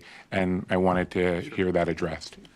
So what is in the public right-of-way, what the amendment to the MOU would cover, is for stormwater mitigation in the right-of-way. Back in 2016, the issue was not Johns Hopkins University's property. The project I spoke about before was totally in the right-of-way. It was to deal with impervious runoff and treatment of water that was required in 2013 by the state for any construction, including the city's construction. So the bioswales were put in place not for any issue with Johns Hopkins University's property. It was solely for the purpose of stormwater management in the public right-of-way. The same is true of this project. Okay. The project site, DSAI, for the north side and the south side of Wyman Park Drive has an enormous stormwater management system that is dedicated to the private property. There are underground cisterns that are going to collect and store the water and allow it to percolate back into the natural landscape. But you don't have to come to us for that. No, we have to, we are required by our colleagues in city departments to prove that we have adequate stormwater management facilities for both quantity and quality, and that's exactly what we've done. But that is not covered by this developers agreement. All right, I'm going to ask this one, and I'm trying to figure out if there's a nicer way to reframe it. But if the existing system has not been working at all, really, for the course of the last 10 years, why was no effort made to fix it sooner? So let me just say, it is not a true statement that it has not worked at all. We've never said that it's not working. It's not working as well as one would have hoped. Okay. Basically for bioswales, and again, this is an issue when 2013, when the state of Maryland passed this legislation, and Maryland, quite frankly, is fairly on the front of these things compared to a lot of other states and some of our neighbor states. This technology was somewhat new. So rain gardens is really another way to think of bioswales. They're basically large areas where water is channeled into. Someone had mentioned grasslands. Yes, that was the intention, to have grasslands, wildflowers, whatnot, the right plants that would help basically with the filtration. So those were planted, those were put in place. They did not survive. They don't work very well in that environment. So invasive species came in, we pulled them out, replanted. It was just an issue basically of, I guess, the way this would work. And again, the new technology is completely underground. And it works much better because, as I said, this is a worldwide issue now. So there's a big market for things like Silvacells to control, you know, the water runoff and the cleansing of the water before it's discharged. New systems, you know, we've worked through with DPW about this, selecting this system, making sure this is going to work, going through the calculations. We all firmly believe this is a much better system and will support the new trees in a better way than the existing one. So it's not that they didn't work that well.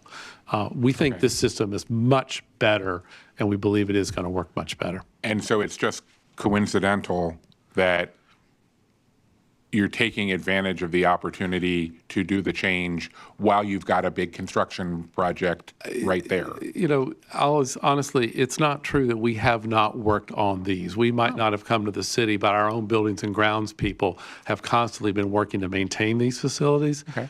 It's just something that isn't right for this environment, I'll just say, and this is why we want to improve these. But this is a great opportunity, since we are going to be closing the road, to go ahead and do this, because whether we did it with DSAI or on its own, you have to close the road to do this project. You have to close the road to replace all the infrastructure. Okay, great, that's what I got. Oh. City Solicitor Thompson, and thank you, Mr. Comptroller. It's actually addressing the comptroller's point. I just want to, because what I'm hearing is that from the public, that this, going back to this data center, the permit probably maybe has indicated on some level the type of energy, amount of energy that it's using, and maybe that's an indication to the comptroller's point, there is no set energy level that says this is a data center. Correct. So could you speak to that? Because I am hearing that concern where they're saying just because the permit calls for a certain amount, it would give you the leeway, even if your initial intention is not to do that. You have the capability, and I do see that concern. So could you please speak to that? Sure. Do you want to please? So a data center like Amazon would have, would require over 100 watts per square foot to operate the equipment that's inside. Our building is somewhere a range of 20 watts per square foot that we're going to be providing.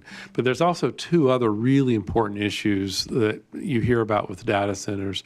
Number one is the immense amount of cooling required for the equipment That's done in two ways. That's mechanical cooling, which is very, very loud. And many of the concerns we heard early on was, are we going to have large mechanical units on this roof to continue to cool the equipment? No, we'll have mechanical units that'll be no different than the ones that are on the other buildings on campus that cool the types of spaces, classrooms, not heat-intensive equipment. The same is true of water. The volume of water required to cool a data center is immense, and that's up there with electricity as concerns you hear about nationally about these things, depleting resources of community. We're not taking in the volume of water in this building also that would be required to run a data center as defined by something that, is for data storage. It's just not possible in this building.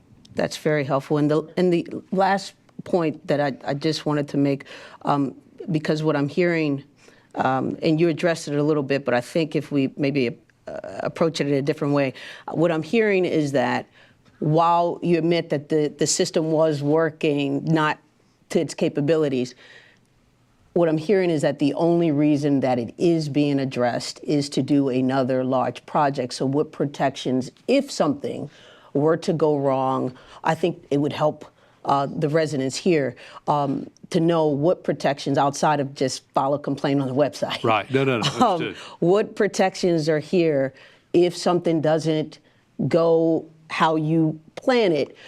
Do you need to have another big project for it to be addressed? Certainly hope not. I guess, again, it's a fair amount of work from a standpoint of inconvenience, shall I say, to replace what's there today because it is in the public right-of-way. Again, we see this as an opportunity to do it. I'll just say this, it's not just Johns Hopkins University's design team, including the civil engineers that are working on this project. It's also DPW's in-house technical review experts that, we've spoken about this recently. We all believe together this is a superior system. We expect, again, because it's underground, the filtration media is much wider than what's existing there today. It's not relying on us keeping plants alive. It's a system that's self-contained that will filter the water. We believe this is going to work better. And look, I'll just say this, we're doing everything we can to capture as much water as possible, but none of us can predict the storms of the future. We've designed everything looking decades ahead, at what the volume of water we would be expecting in a major rainstorm. But just like all the instances you see across the country, last week in Washington State, we can't control climate change and what the effects are going to be. We're going to do the best we can.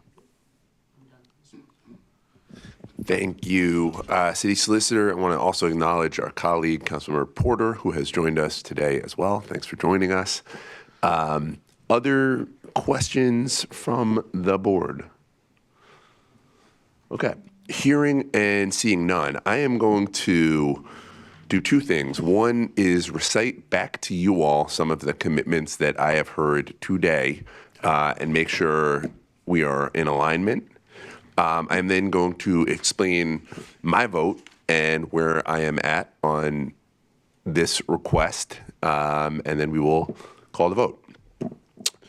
What I've heard today is that you will replace all of the trees that this project will harm fully and completely. Is that correct? Yes, Mr. President. You will address the parking situation in two ways. One is you will provide a garage facility that will support the Whiting-Turner workers and any other construction workers that will be part of this project. You will ensure that there is a working shuttle that shuttles the employees to and fro to the project so that additional burden is not placed on residents. To be clear, it's not a garage, it's just a parking lot, but yes. Great. Thank you for that. Yes, Mr. President. You, Johns Hopkins, will work with the city solicitor as well as the Department of Transportation to pay for the enforcement that this will require. We know that it will place an additional strain on TOs or parking enforcement officers, and we want to make sure that the cost is not borne by taxpayers, by residents, but by the institution doing this project. Is that correct? That is correct, Mr. President.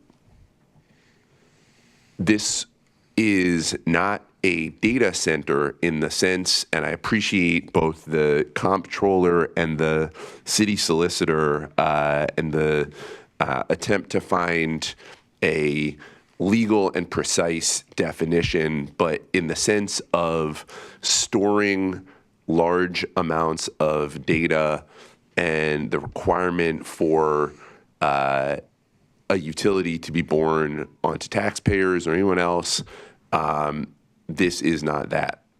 That is correct, Mr. President. And this will not be used in that way. Will never be a data center used in that way. Okay. You will have, you as in the institution of Johns Hopkins, will have someone who is on call to respond when situations arise. Those could include any kind of issue related to a parking dispute. Those could include, as you, Mr. Coyle, enumerated, an issue where there is an excessive amount of rain, which would impact the soil, the swale, all of the component parts of this project. There will be a quick response from the university to address the issues, and you will work in direct partnership with the councilwoman, the Department of Transportation, the Department of Public Works, and have a system where you all are the first line when residents need to express concerns, frustrations, et cetera. We certainly agree to that, Mr. President. Okay.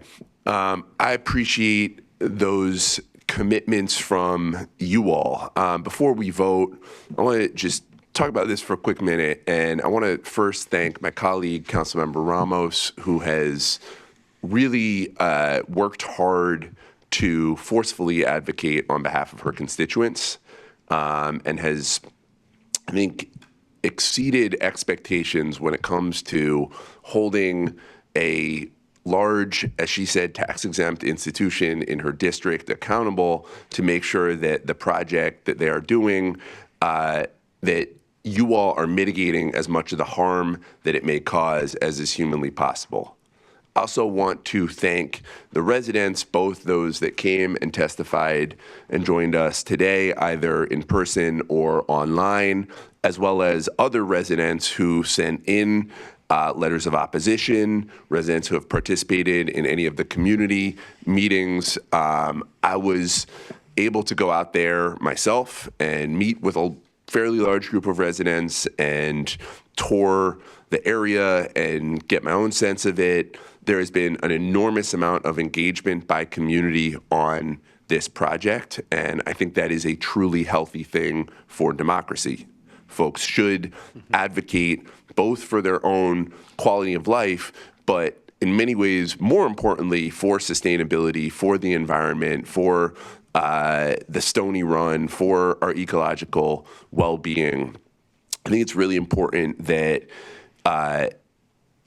in the case of this DSAI project, that there have been a number of concerns and that the institution, Johns Hopkins, has sought to respond to those concerns. And I do think that where we are landing is the result of a lot of advocacy by a lot of people.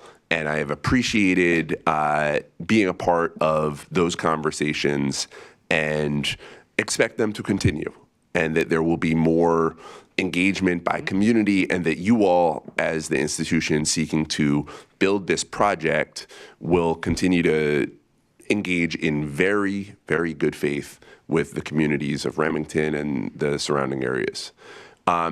Where I disagree with my colleague and where I have been challenged as I've thought through this project is that I actually think that doing this project is extremely important for the city of Baltimore.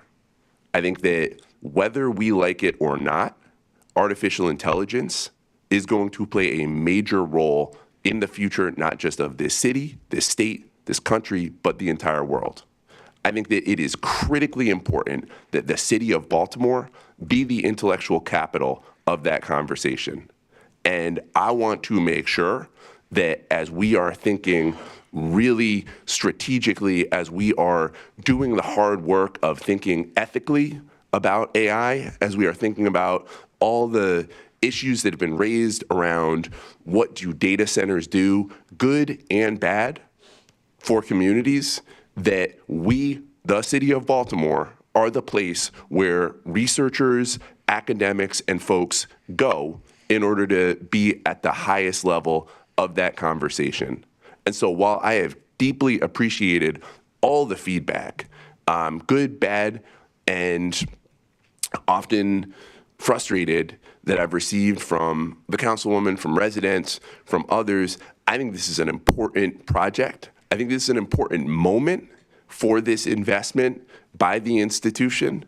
I know and we know that our academic institutions in the city of Baltimore have been under assault by the President of the United States, that Hopkins alone has forfeited, I believe, over $1 billion from changes to the way NIH calculates indirect costs.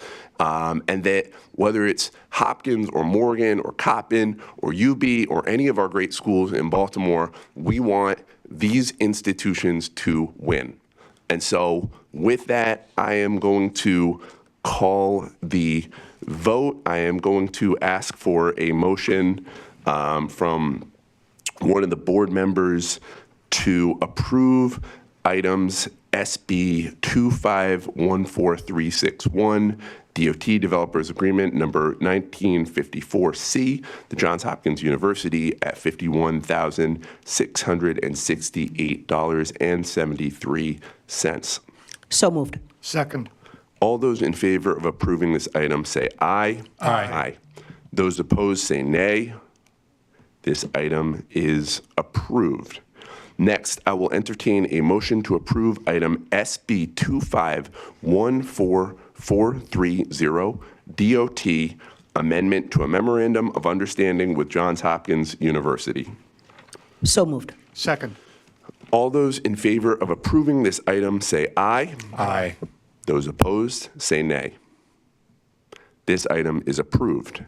I appreciate all of the passionate testimony today. I look forward to continuing to be part of this conversation, to holding Johns Hopkins to be their best self throughout this, and to continuing to hear from our residents in order to strengthen this important partnership. Thank you all.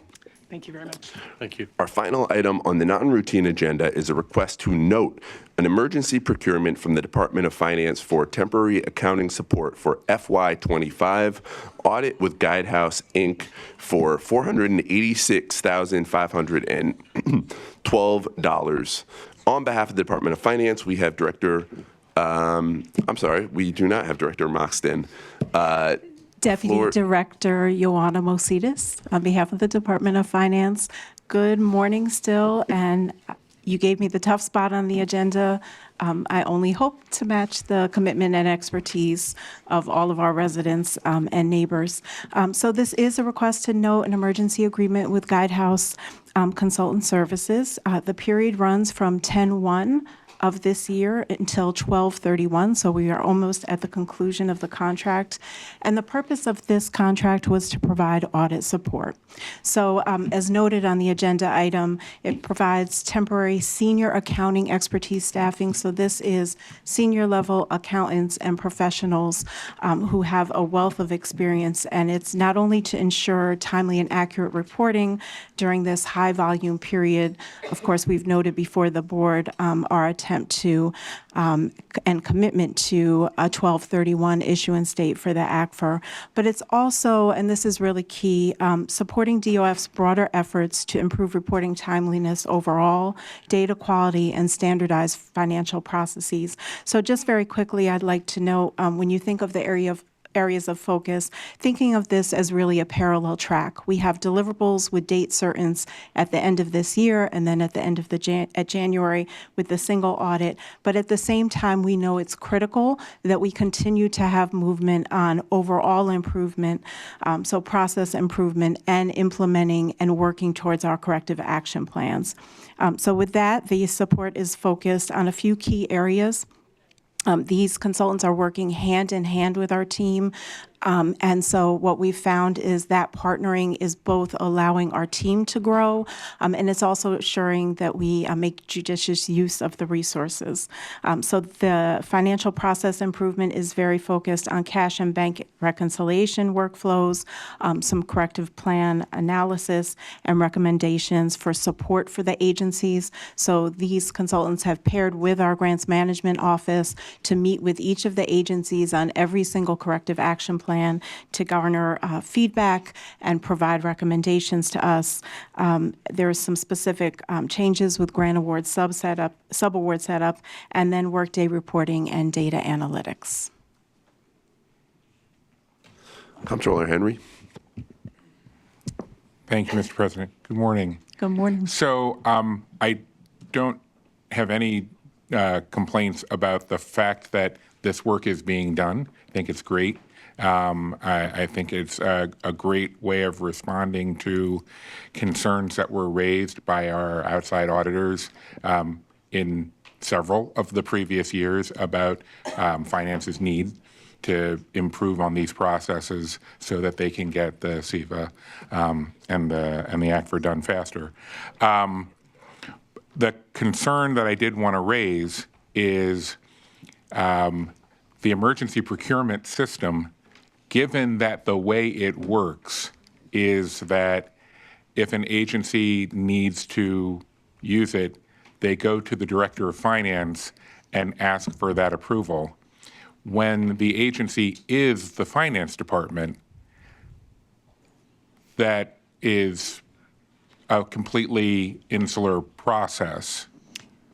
And so I'd like to deep dive just a tiny bit into that process because I would say that is probably accurate as of 5 years ago, 10 years ago. Frankly, emergencies overall in the city, as this board has noted and as specific members have noted, was not a transparent process. I think that process has been greatly enhanced through several initiatives. So one, although it's so let me be clear, if there is, God forbid, a steam pipe fire, we're going to respond to that. Agencies are going to get what they need, and the entry into the system and the review of each parties is going to be a little more deliberative after, right?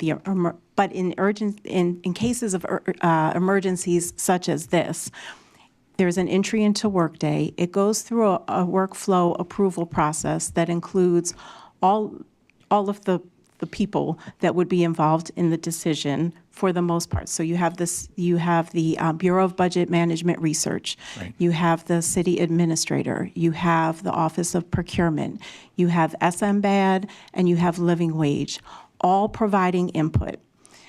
You also SMBAD provides input to emergency procurements? Yes, we do now. They're part of the Workday workflow. Now, if there is an evaluation that they can't do in a timely manner, right, it's not going to hold up the process because that's critical as a city, but they do provide that input. It then goes to the director for his review, director of finance for his review and approval. Post-approval, those notifications that emergency has been approved should be coming to the comptroller's office and the council president's office. Yeah. So that is a way of ensuring that these decisions aren't in the dark. And then, of course, as part of this process, which is why I'm here today, after the emergency has been approved, you have a period of time with which you have to come to the board to note the emergency and discuss it. So just to be, let me make sure I'm repeating this back. So the way that the Workday process for this has been set up, when the request goes into Workday, it goes to multiple offices. And the ones I heard you say were BBMR and the city administrator and SMBAD. Does it, okay, but with SMBAD, if they can't provide feedback quickly enough, it's going to proceed along the Workday pipeline. So SMBAD doesn't need to approve it. So SMBAD just gets to see that it's been requested. That's a good question. So the workflow, actually, the director will not get in his inbox a notification to approve until each person has entered something. Now, BBMR could say, we don't think there's enough money in the budget. The city administrator can weigh in. That item is still going to come to the director. What happens in practice, I can tell you, is if I look at it and I see that BBMR has raised a concern about budget, I'm going back to BBMR and the agency to try to rectify that before the approval. In a similar way, what will happen is when agencies have that emergency, they are following up. So after they've submitted it in Workday, they're often emailing and saying, we've submitted this request, and they're following along in the steps. So agencies are wonderful advocates for themselves, and they follow up, and so they'll say, SMBAD, it's still with you, or procurement, it's still with you. It does not, the goal is not to slow things down, but to get as much input as we can at the time of the emergency, if it's feasible, given the emergency. Then, is there any reason why the council president and the comptroller couldn't be inserted into that portion of the workday process where we're told that this is a request? No, we're in there after the request has been approved by the director of finance. Then we get notified in Workday. I don't think we get notified in Workday before it's approved. So I'm happy to work with BSIT, but what we agreed upon when we worked together on this resolution is that you would have visibility into emergency procurements, which the council president and the comptroller's office has visibility into Workday and emergency procurements. Can you not see them? Right now, we see them after they're approved. We don't see the request to approve them. Okay, so you don't see them when they're entered. I mean, either way. I'm looking to make sure that I'm not Sure. So I'm happy that's where we are right now. Yeah, I'm happy to have the discussion, but the commitment was visibility into the emergency procurement system, which you currently have. But as far as when an initial request come in, I think that's a conversation we can have offline about that part of the process. Okay. And what I came up to address was the approval process. And if I'm not mistaken, I think it's the charter. Correct me if I'm wrong. The charter does not recognize the existence of your office in this process. So exactly. So the charter right now says that emergency procurements are approved by the director of finance. And essentially what we're doing in practice is the finance director is the last point of approval, but he's not going to approve anything if the city administrator does not approve it. So any and all emergency procurements are approved by me. And there are a number of emergency procurements that I push back to the agencies or I question because this isn't the right pathway in order to move this forward. And I think this was really started during the pandemic where we were just seeing a huge volume of emergency procurements, which we understand why we were in a state of emergency at that point. And we've since really reduced the number to, actual real-time emergencies. And then in the case of this particular emergency procurement, it was emergency in nature in part because of the deadline and us wanting to ensure that we this year were able to meet the submission deadline, which, fingers crossed, we've already submitted to the auditors, and we're hopeful for issuance by December 31st, which, we were looking at April? In previous years, nowhere where we needed to be. But again, I'm happy to talk more about the emergency procurement process, but it is up to the city administrator to approve. And I do take the feedback from BBMR, SMBAD. If there are flags or concerns about the vendor that we're using, we want to make sure that we're taking those into account as we're moving these things forward. You had me at, we'll try to have it so that you can see it when they're put in, because that's where you thought we already were. Okay. Yeah. I'm good. That's all. Great. That's the extent of my questions. All right. Thank you. All right. Thank you. Thank you. Thank you. Thank you, Comptroller Henry. I will note this item. As there is no more business before the board, we will now adjourn this meeting.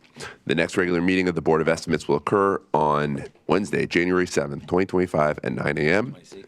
Good point, sir. 2026 at 9 a.m.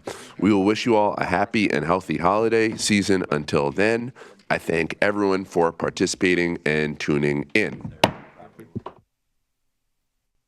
Hi, TV 25, we're ready to go. Good afternoon, everyone, and welcome to the last bid opening of 2025. Yay! We're taking applause, cheers. Come on. We have an audience to. Very good. The audience, let me pressure them. We don't into have the clapping audience for them. signs up today. They don't know how to react. Applause. This is the Board of Estimates bid opening for December 17th, 2025, and we do have a few addenda to share today. We have the following: Rec and Parks, RP 21832 for Morel Park Fieldhouse. This bid will now be opened on January 7th, 2026.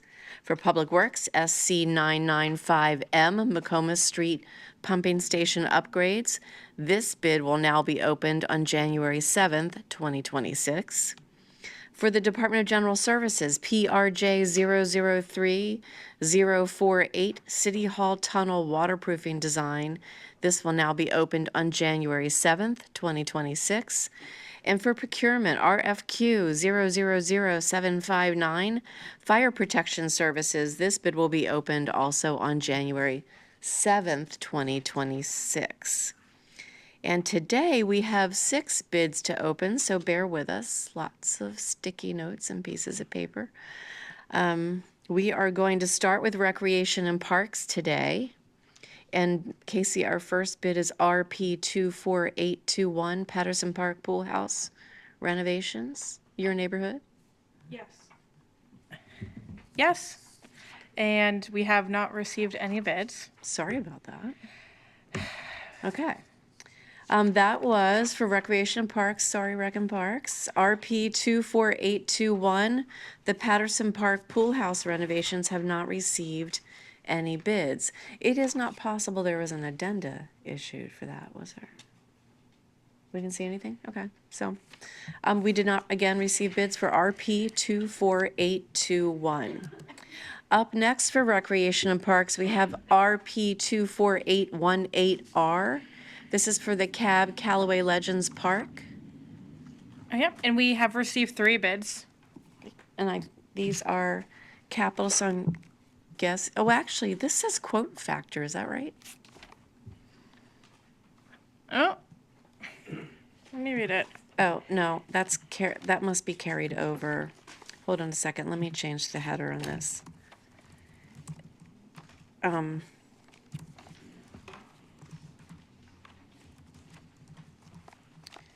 Okay, we'll have to just edit the header when this gets finalized. But I believe this is going to be a total. And there is probably going to be a bond, though I don't have a column for that. But I'm guessing this is a bonded job. Yeah. Tawanda, this is a bonded job, right? It's the capital bill for RP. Yeah. Okay. You can just add in the column. I Tawanda just did confirmed because I figured it had to be. Okay. Okay, so our first bid is from, I'm holding the original, and I gave you, I think, the duplicate. If you can confirm that you have the duplicate. I have one copy. It should say duplicate on 92R. Okay. Hang on just one sec.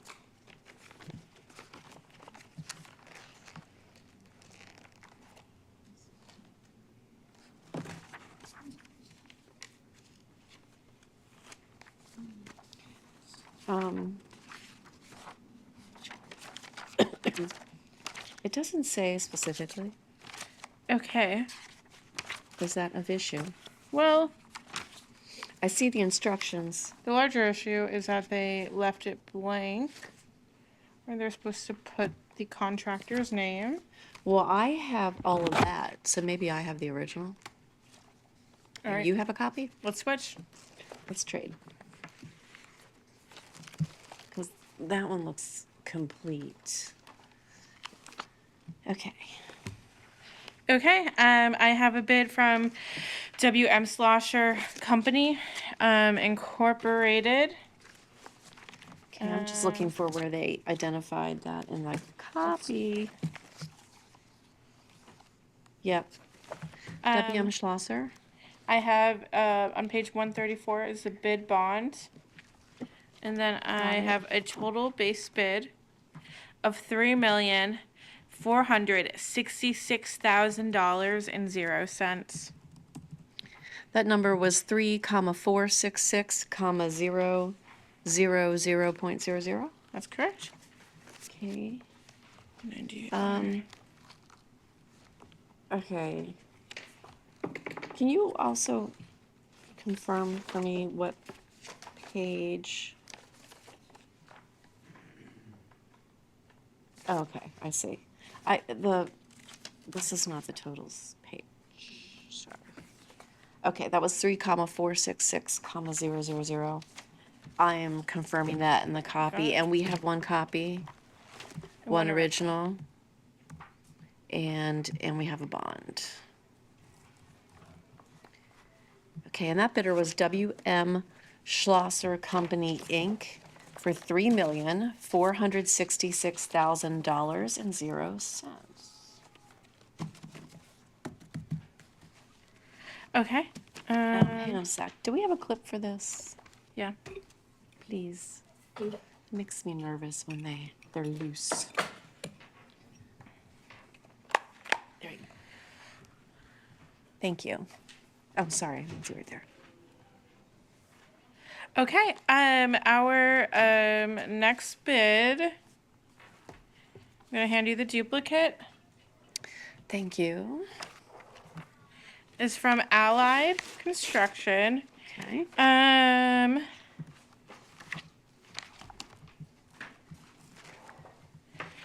All right. Allied Constructors Incorporated. I have the original. You have the duplicate. Yep. I have a signed bid bond. And the total bid amount on 98R is $1,749,350. Okay, that number was 1,749,350.00. Correct. Okay, that bidder was Allied Contractors, Inc. for $1,749,350.00. All right, and the last bid is from Bensky Construction Corporation, LLC.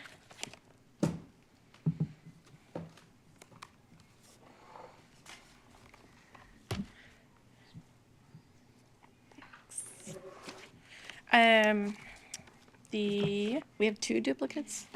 I think it's just unbound, so it's longer. Oh, okay, gotcha.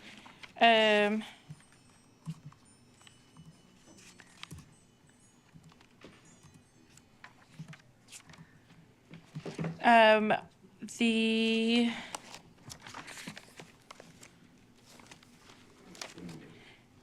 Bensky has provided us with a signed bid bond. Yep. And the total bid amount is $2,480,000.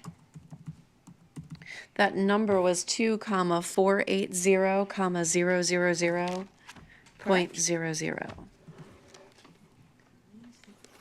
That bidder was Bensky Construction Company, LLC for $2,480,000.00. Thank you.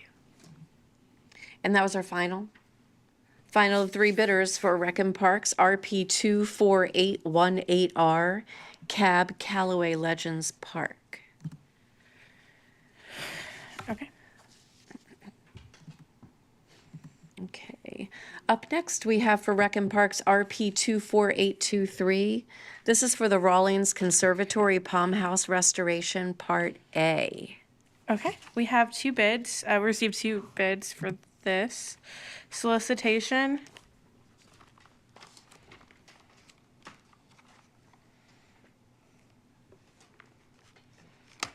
I'm gonna give you this copy. Okay, the first bid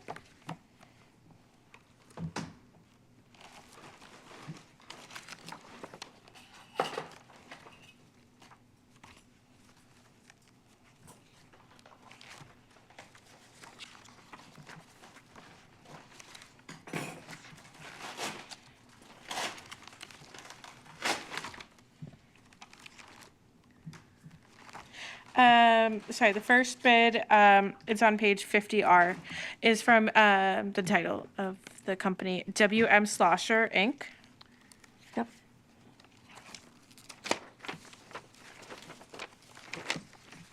We have received a bid bond on page 102, and the total bid amount is I $3,300,000. don't think that's the total page. On 54? I Alright, think it's sorry. 58. All right. Double check me, but I think the wrong one's marked. Yes, okay, correct. Oh, wait.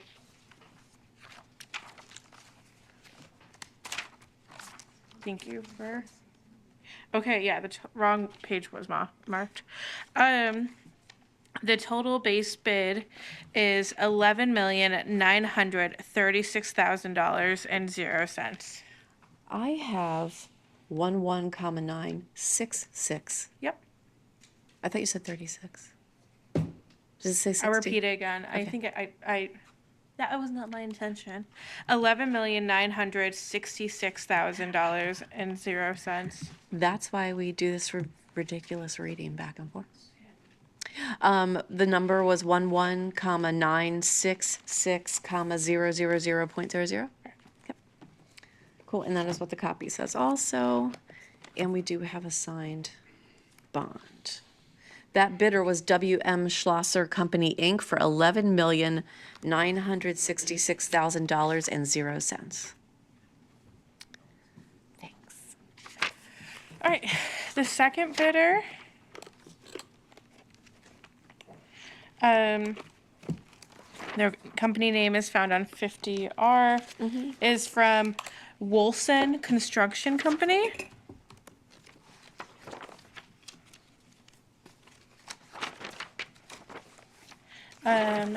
They have same a bid thing. bond, same marking issue. Yeah, and then see, the total's on 58 on mine. $9 million. But I'm sorry, you said you had a bond case? I do have a bid bond. Okay, thanks.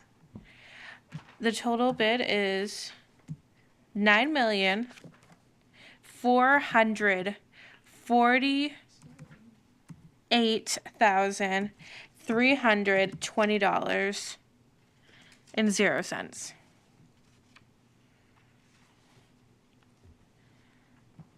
$9,448,320. So, the written words on mine match what you said, but the number doesn't. I think the written words rule. Written So I'm does gonna rule. I'm gonna go with your number, which is 9,448,320.00. Correct. Okay. So that bidder was Wolson Construction for $9,448,320.00. Thank you. And that was our final of two bidders. For RP 24823 Rawlings Conservatory Palm House Restoration, Part A. Up next, for procurement, RFQ 747, Armored Transport Services. We're sure we didn't have an addenda for this one. Just checking, because We have not sad received news. any bids. No bids received. Sorry, our procurement friends. That again was for procurement RFQ 000747 Armed Transport Services. We have not received any bids for this solicitation.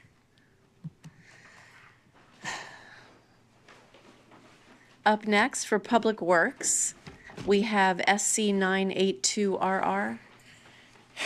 Yes. Yeah. Okay. This is for the Eastern Avenue Pumping Station rehabilitation. I really enjoyed this bid because it clearly says duplicate on the front. Very nice. Thank you. Thank Oh. you to this bidder. Okay, this bid, the first bid received is from the Whiting Turner Contracting Corporation Incorporated. Thank you for your clearly marked duplicate. Yes. I found a signed bid bond. Yep. And the total bid amount is $8,700,000.00. Okay, hang on a sec, because I'm looking for my page. Okay, that number was 68,700,000.00. Correct. That bidder was the Whiting Turner Contracting Company for $68,700,000.00. And they don't quite line up, sorry. Okay. Oh, hold on one second, Casey. I put my number in the wrong blank.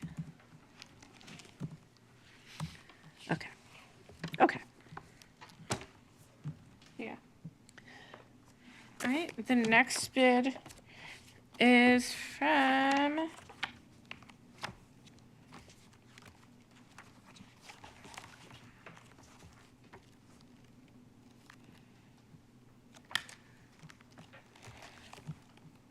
WM Slosher Company Incorporated. We have a signed bid bond. And the total bid amount is $79,366,000.00. Okay. That number was 79,366,000.00. Correct? Okay. That bidder was WM Schlosser Company, Inc. for $79,366,000. All right. And the last bid received for SC 982RR Oh, sorry.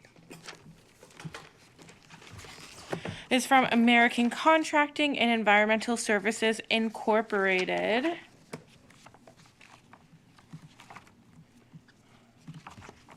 We have a signed bid bond. Yep. And the total bid amount is $63,350,000.00. Okay, that number was 63,350,000.00. Yeah. That bidder was American Contracting and Environmental Services, Inc.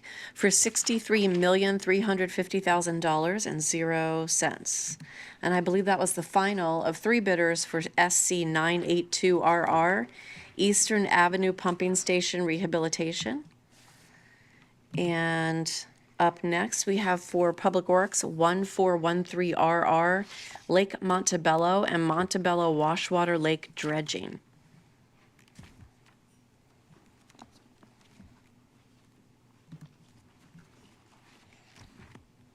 All right. It's an addendum booklet. This is my original.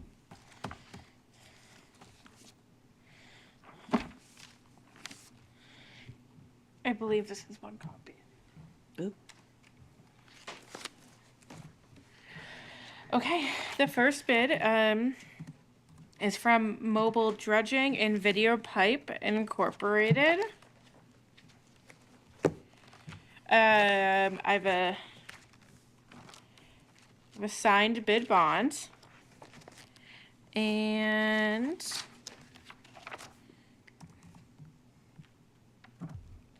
the total, let's make sure this is on. Yeah. Total bid bond, total bid amount is $29,511,302.35. 29,511,302, decimal point 35. Got it. That was 29,511,302.35. Yep. That bidder was Mobile Dredging and Video Pipe, Inc. for $29,511,302.35.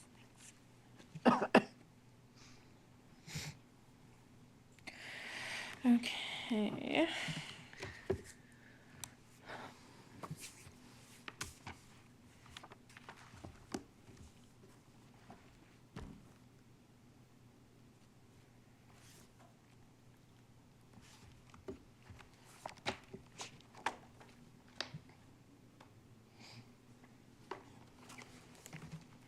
Okay, the next bid is from American Process Group, LLC. We have a signed bid bond. And the total bid amount is $23,989,093.97. Okay, that number was 23,989, 093.97. Mm-hmm.